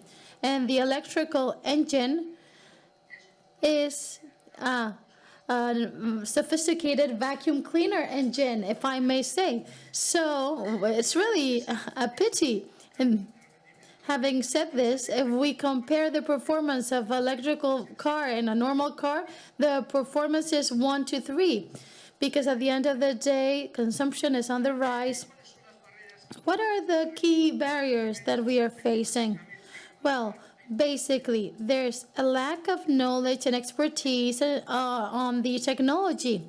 We don't know what's out there. There's also a lack of stability and competitiveness of price. I'm talking about purchase price acquisition, or PPAs. In the case of a heat pump, I need to enjoy a stability of price.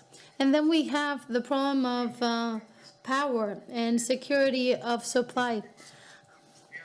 And I believe that in the Basque Country, where we have a very strong industrial forward, electrification is of the essence. We need to rely on biomass, on heat pumps, and of course biomethane. Hydrogen, of course, can be an interesting element that will help us curb emissions, or perhaps we need to start reducing non-green hydrogen.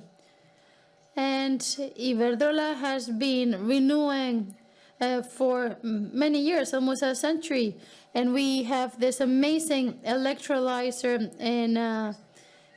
in Bilbao, as mentioned by our colleague.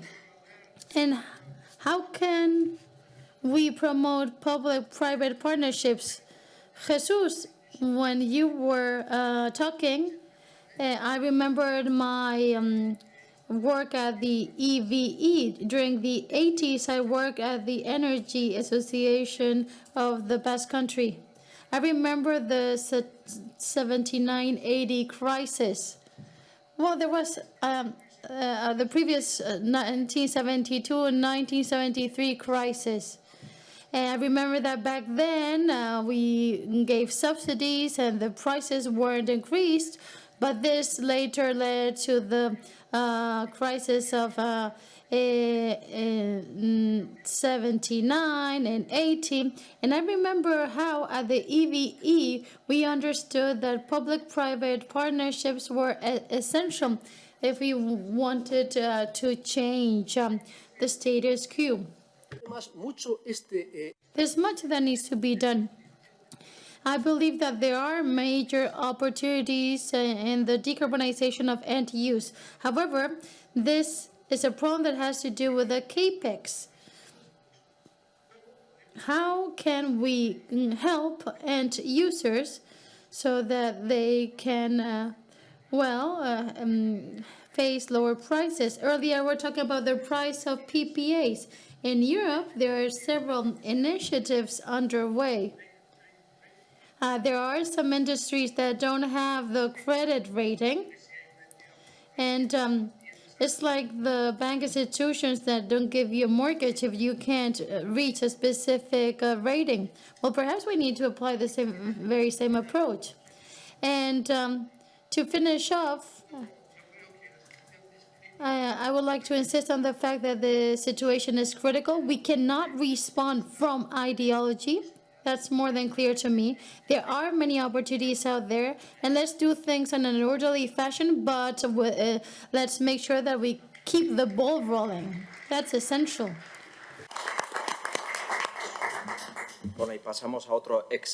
And now we're going to give the floor to another former EVE head. José Ignacio Ormaeche is the director of the Basque Energy Cluster. He studied at the Polytechnic University of Madrid, and he holds a business administration master's from Deusto University, and he was the president of the European Federation of Regional Energy Agencies. You have the floor, sir. Thanks very much. I'm the last. I know you're tired, but I don't have to set the scene, because thanks to the speakers that have taken the floor earlier, I don't have to contextualize the issue at hand. And I'm going to focus on the energy transition, and I'll challenge some of the opinions that have been raised.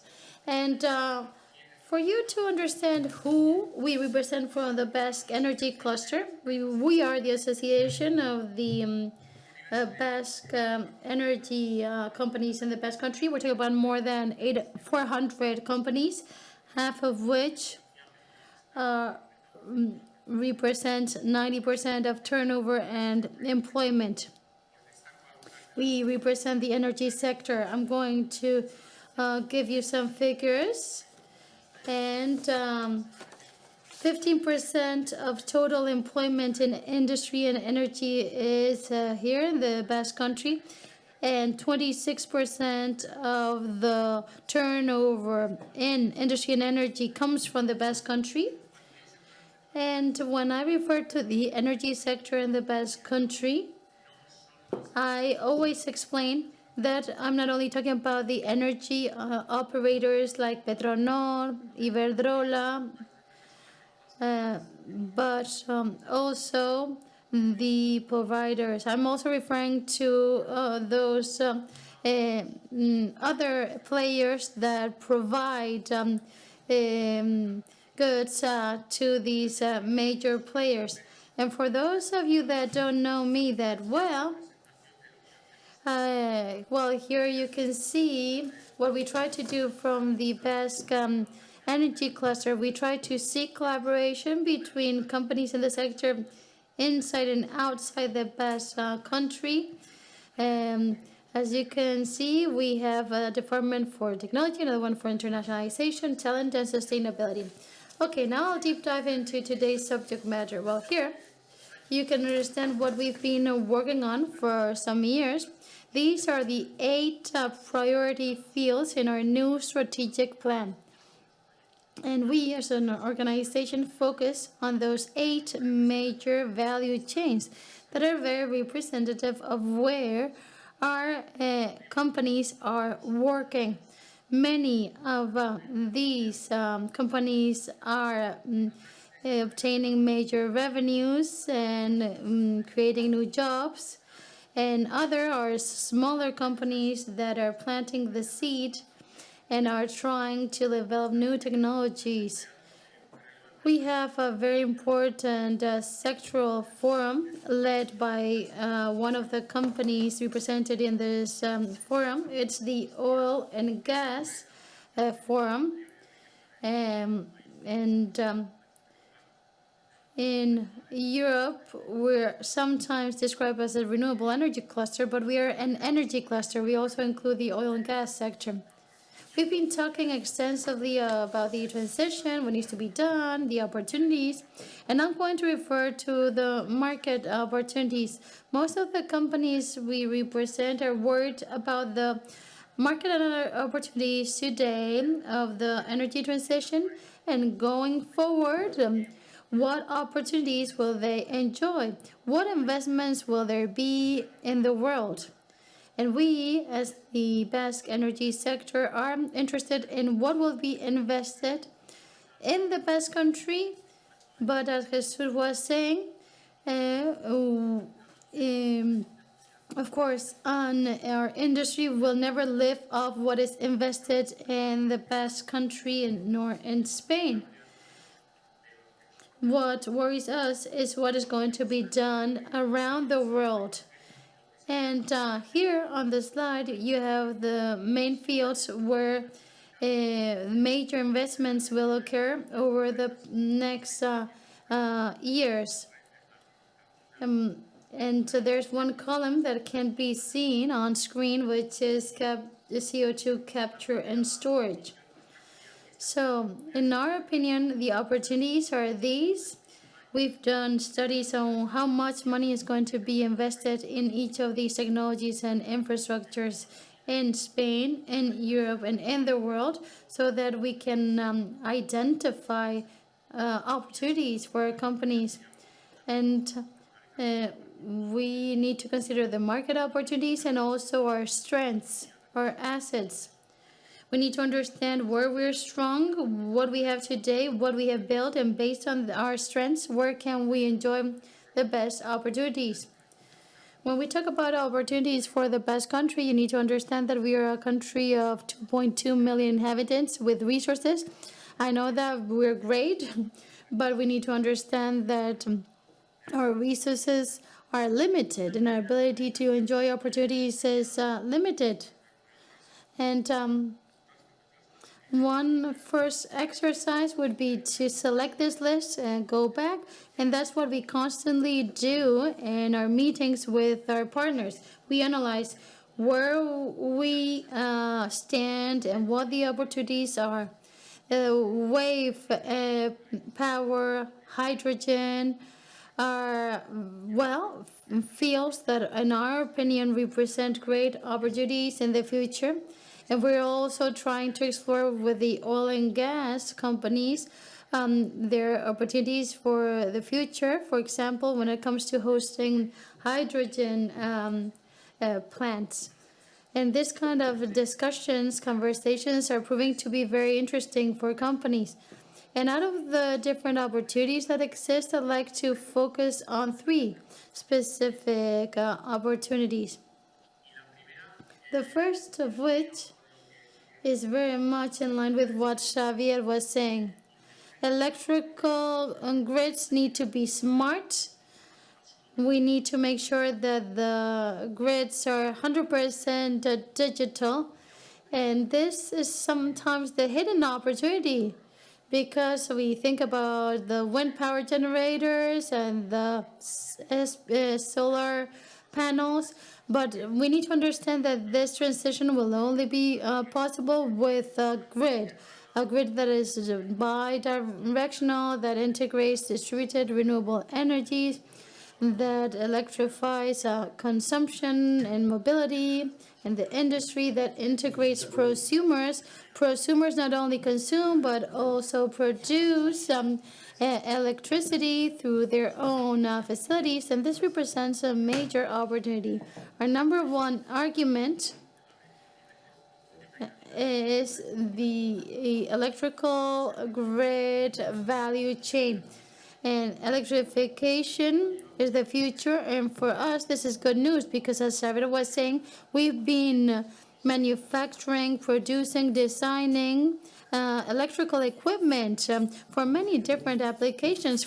So for us, this is a huge opportunity. We're all very, very well positioned in terms of electrification. And then wind power. I'm showing you this image of the offshore wind turbines. This is a wind farm developed by Iberdrola in Germany. And in all the segments that you can see here on the screen of the value chain, there are many Basque companies competing and making money all around the world. Of course, the components in the nacelle, also the connection to the grid, installation, ops and maintenance, data analytics. And another opportunity is that regarding towers, foundations, floating platforms. These floating platforms are something that is being worked on now, and we have more than 100 companies in the cluster that are participating in international projects. And it's one of our major strengths. And the third opportunity is that of the decarbonization of the industrial sector. Other speakers have pointed to this. For a couple of years, we have reinforced this opportunity. Why? Well, because we have the first clients, the first places where we can implement decarbonization. I'm referring to the Basque industry.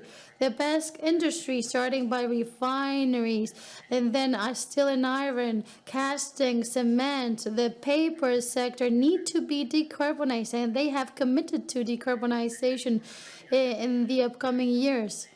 The SPRI and the Basque government. And by the way, the government logo was on the slide. There's this initiative underway, between Petronor, Iberdrola, and the government.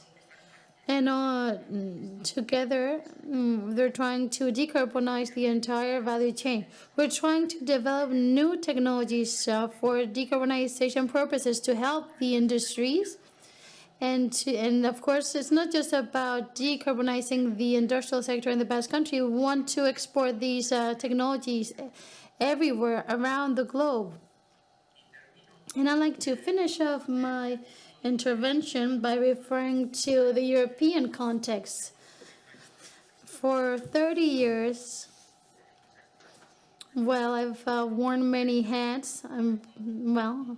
I have many years of experience under my belt, and during 30 years I have engaged in conversations at the EU level. I participated in many EU projects, and I've suffered sometimes a great deal because of that complexity, that red tape, that slowness. But I firmly believe that Europe, of course, has the disadvantage of having to reach the agreement of 27 member states. But in Europe, we are convinced of the model we want to promote: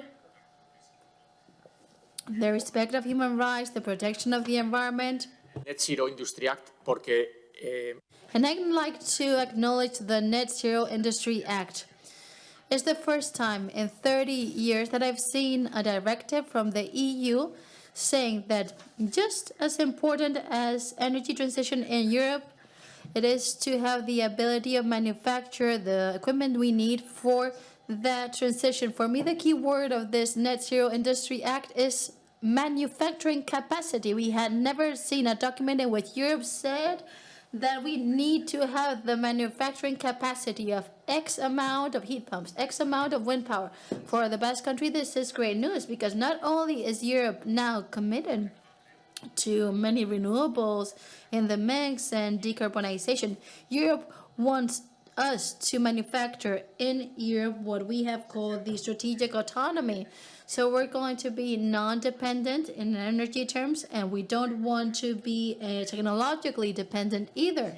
This arrives late, yes, undoubtedly. For many years in Europe, we've been trying to say that this was as important, i.e. industry was as important as energy. Well, but at long last is here. Here you have the annex of the strategic net zero technologies, the 8 technologies that have been shortlisted and that are now going to be discussed.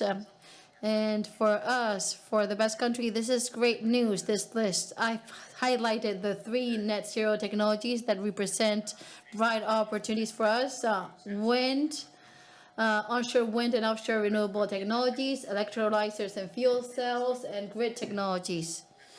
This is an excellent starting point for us. There you can see the objectives of manufacturing capacity in wind power. So we're talking about 36 gigawatts in 2030. And then I've wanted to also mention electrolyzers, for which a target has been set. The overall installed electrolyzer capacity, the idea is to reach 100 gigawatts. This is the path, and for the Basque Country, this represents a huge opportunity. It will help us create new jobs. It will help us contribute to society.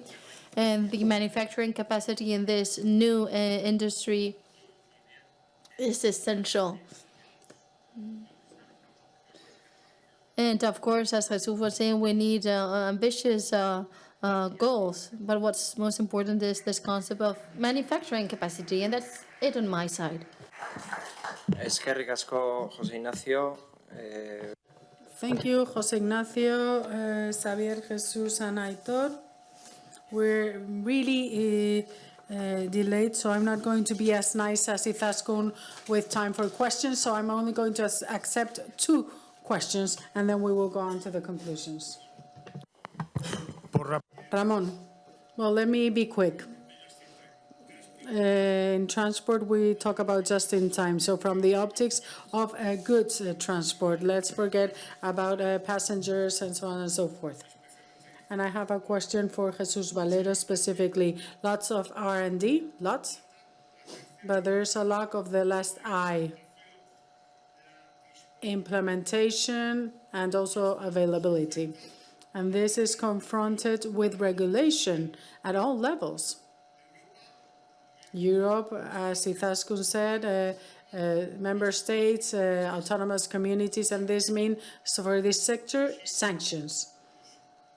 But governments or governmental institutions that do not comply with the rules, there's no consequence for them. For example, the regulation 29/2021. At every 100 kilometers, we have a charging point, every 200 hydrogen. Who complies with this? Here in the Basque Country, the provincial government of Gipuzkoa creates a parking area in Astigarraga and Oyarzun. They have the European subsidy for that parking space, but there's no kind of charging points, and that's it. Second, we are talking about a project and investments on 50 parking areas for transport companies. 5.7 billion investment, private investment. In Vizcaya and Gipuzkoa, 40-50 million euros. But we don't have the energy, the necessary energy. And finally, this is solved with emission rights, and we haven't talked about this issue, because the transport and logistics sector pollutes, they pay, and that's it. Because at the end of the day, this you just pay and that's it benefits the 4 real powers existing in the Basque Country, in Spain, and in Europe, and that's the construction companies, levies for the roads, the utilities companies with their benefits, and of course they need to make money, banks and insurance companies. And the pagans make real competitiveness and goods transport to be affected. When we stop, that's when we all talk about transport. But meanwhile, we're hidden. No one sees us. We're in the dark, but we are there. Beste bat, bakarrik. Another one? I think everyone wants to leave now. It's late. No other questions or comments? And we're sorry, but Izaskun is not using the mic. Yes, it is true that we have an infrastructure regulation, and the Parliament has demanded its compliance. And you're right, because it establishes the charging points every so many kilometers. And in fact, we had a discussion about this yesterday, because for goods transport, this is a European problem. We have commitments, but once again, the member states are not implementing this and making it a reality. I do believe we need to incorporate in all this discussion, because I don't want to take longer, everything that has to do with mobility and transport, because it is true that that is a problem, but we also have European projects, railway projects of the Mediterranean and Atlantic arc that in border the emissions continue to be 1% of the GDP of the European GDP. So we are decarbonizing, but carbonizing or with emissions in the borders, because we haven't provided solutions. So sometimes I say, let's not leave politicians on their own. You also need to insist, really, and I'm saying this seriously, because sometimes it's not enough for us to speak with an organization. We have to be present at all levels and in all countries. And this is also true, and you know this. When we start to work on one thing, then another country doesn't want to organize this because it's not positive for them because they have something different. So if we work in a coherent manner, and as I said before, we need to put pressure on together so that we have an institutional and political relationship with the sectors to be able to move forward. We will be able to do so in a faster manner, but we still have a problem. But I want to thank you. Thank you, everyone here and everyone in this sector. Every time there have a discussion and I have to speak at the parliament, it is true that I'm very passionate, and yes, it's true. And I always give an example of the Basque Country, yes, because I always have one. Whatever we talk about energy, social economy, cooperativism, innovative tourism, Whatever the issue, I always have an example. And in my career, I always say that the Basque Country is a good example, first of all, because it takes into account values and principles, and because we clearly know what we want for our territory, and that we have a model that benefits society and its inhabitants. So I want to thank you all. Yo solamente decir que en cuanto al mix energético de consumo. Regarding the energy mix in the Basque Country, and so that everyone is aware of, 42% has to do with transport. And we have a 25.2% in the industry GDP, but it consumes a 37%. Transporte tiene una importancia. Therefore, transport is very significant. It's very important. I don't know if any of the other speakers wants to answer Ramon, and also in this sphere of the European Democratic Party, I do have a general question for the four of them if they want to answer my question. What is your wish list? What would you ask Santa for from Europe and from the European Democratic Party and from Europe to be able to make this energy transition more agile and sustainable? And thank you all. Bueno, entiendo que la pregunta al menos. The first part of the question was going to me. So before talking about R&D and that smaller I that you've mentioned, I would like to agree with you on the charging points. In fact, we have need to have this commitment with decarbonization, and we need to be carbon neutral, and we are going to be so in 87 days. At least in one side of our activity. That has meant many changes with electrification of our fleet, with electric vehicles. So we're working on Scope 2. And we will reach Scope 2 in 87 days. And I'm the first one. I have to work by example and use an electric vehicle. So after 6 months, I had to give it back and started working with hybrid because I wasn't able to work because of the charging points. I wasn't able to use. So it was really a nightmare to go beyond the Basque Country. So I'm fully aware of what you're talking about regarding charging points and regarding R&D and I.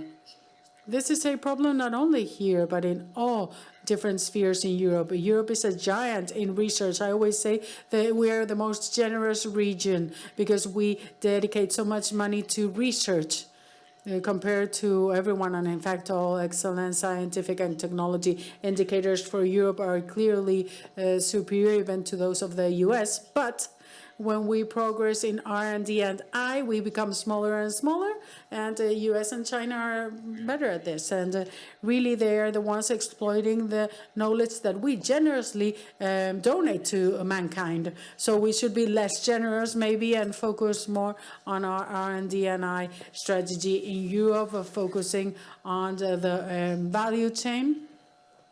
Because I believe that those paying for their taxes should demand from us that we are less kind in the basic research, a bit less generous, and that we generate things that benefit them in a more direct manner, and that doesn't go absolutely everywhere in the world.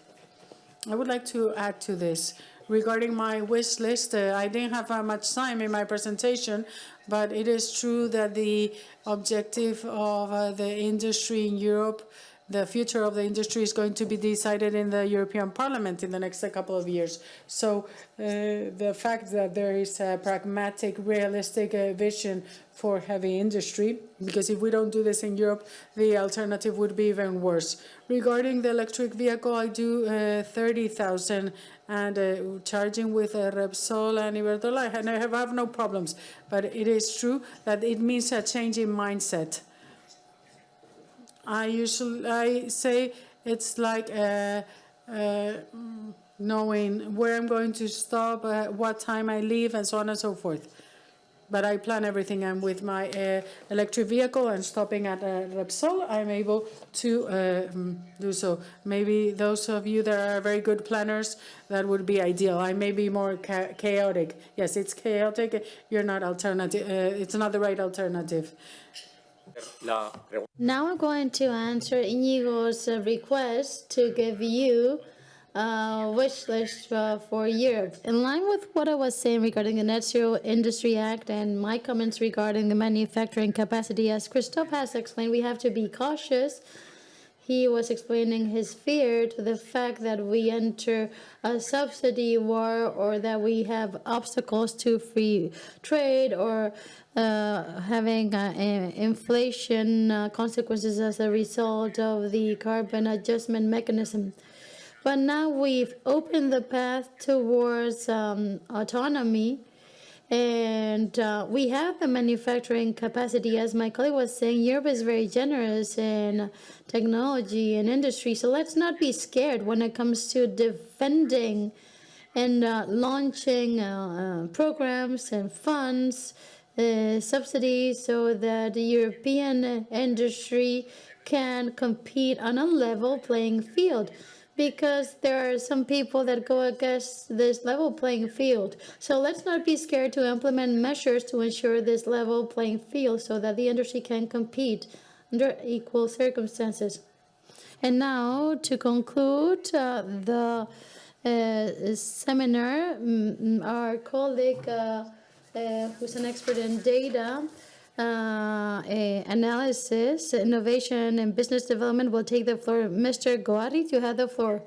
Well, for the sake of time, I'll be brief. I'll be brief and to the point.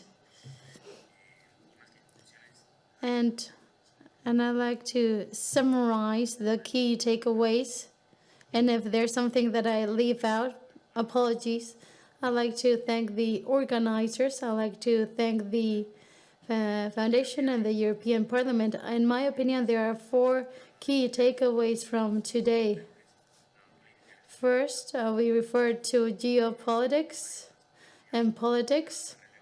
We have also talked about the importance of regulation. This has been discussed intensively today. We have also been talking about the existing technology challenges, and José Ignacio has highlighted both challenges and opportunities, and then public-private partnership initiatives that we've seen thanks to our colleagues from Petronor and Iberdrola. Idoia started quoting Secretary General of the UN, how we've opened the door to hell. And I think that we've shed a bit of light in that very dramatic and nightmarish situation described by Mr. Guterres. Izaskun was talking about the importance of the work done by the European Parliament. Although 70% of the decisions, as you explained, are made by local governments, they're all aligned with the European policies. We're all very much aligned to combat climate change, to manage waste better, and the Basque country has been even more ambitious than in the EU. And Madam, you also referred to policies, the main policies, and how people, sustainability, the planet, and self-government are and must be at the very core of European policies. You also refer to prosperity and the sustainability of the planet, as well as the autonomy of governments, not only internationally, but also regionally and locally. As Iñigo said, energy transition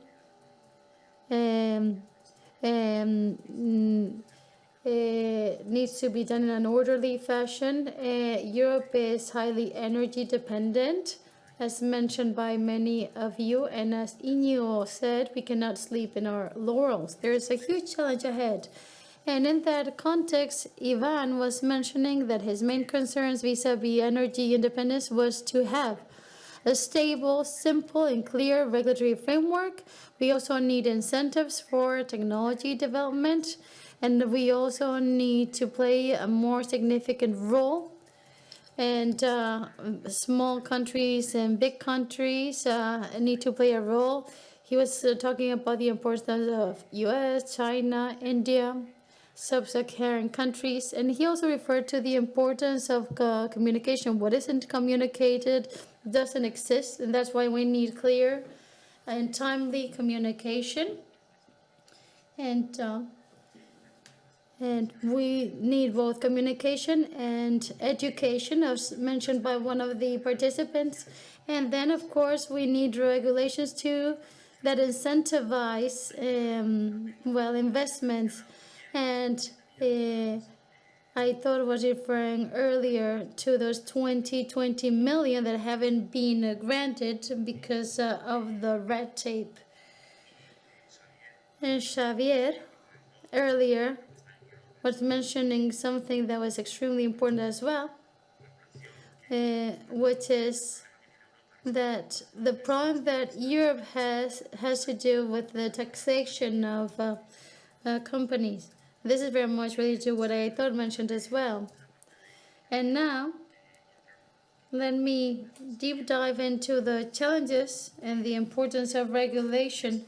Christophe was mentioning that some of the challenges that exist internationally and at a European level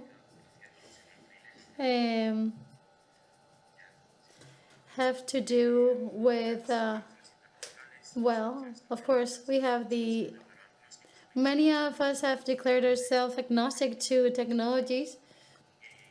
We're all aware, however, of the existence of climate change and global warming.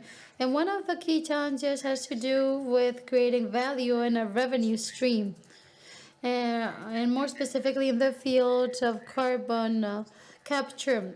I thought described to us how they're, for example, producing the bubbles for Coca-Cola. That's a good example of how we can, give a good use to CO2. Then we heard about the experience of some private companies. Jose Ignacio referred to the smart grids. He also referred to the Basque country's wind power potential. He talked about the decarbonization of the industry and also the strategy of the EU. Ramon was saying we need to develop a more comprehensive and a broader network of charging stations. I come from the electricity sector. And I've also worked in the airline sector. I think that, I believe that we need to promote electromobility policies. And now, I'll be more specific regarding decarbonization. Most of the speakers today have focused on decarbonization. Jesus Valero describes 3 scenarios: the scenario of mitigation, the scenario of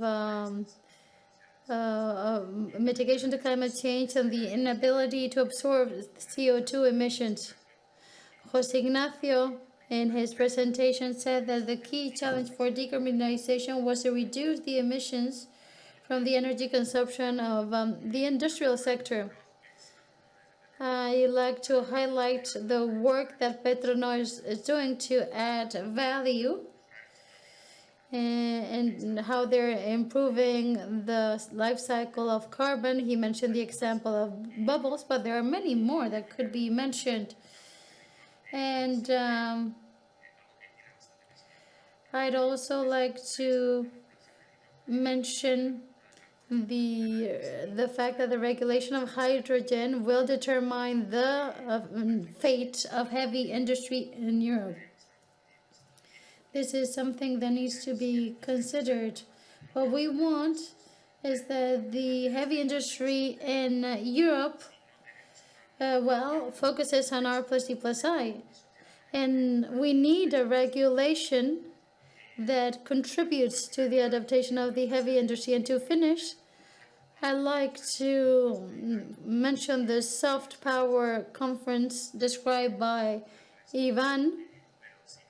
Change is not an option, and we need to take a step forward and avoid taking steps backward. Well, thank you everyone for your attention. I've tried to cover the main takeaways, and apologies if I missed out on anything. Thanks, Mart. Eskerrik asko hurbildu zarien guztioi eta hurrengora arte.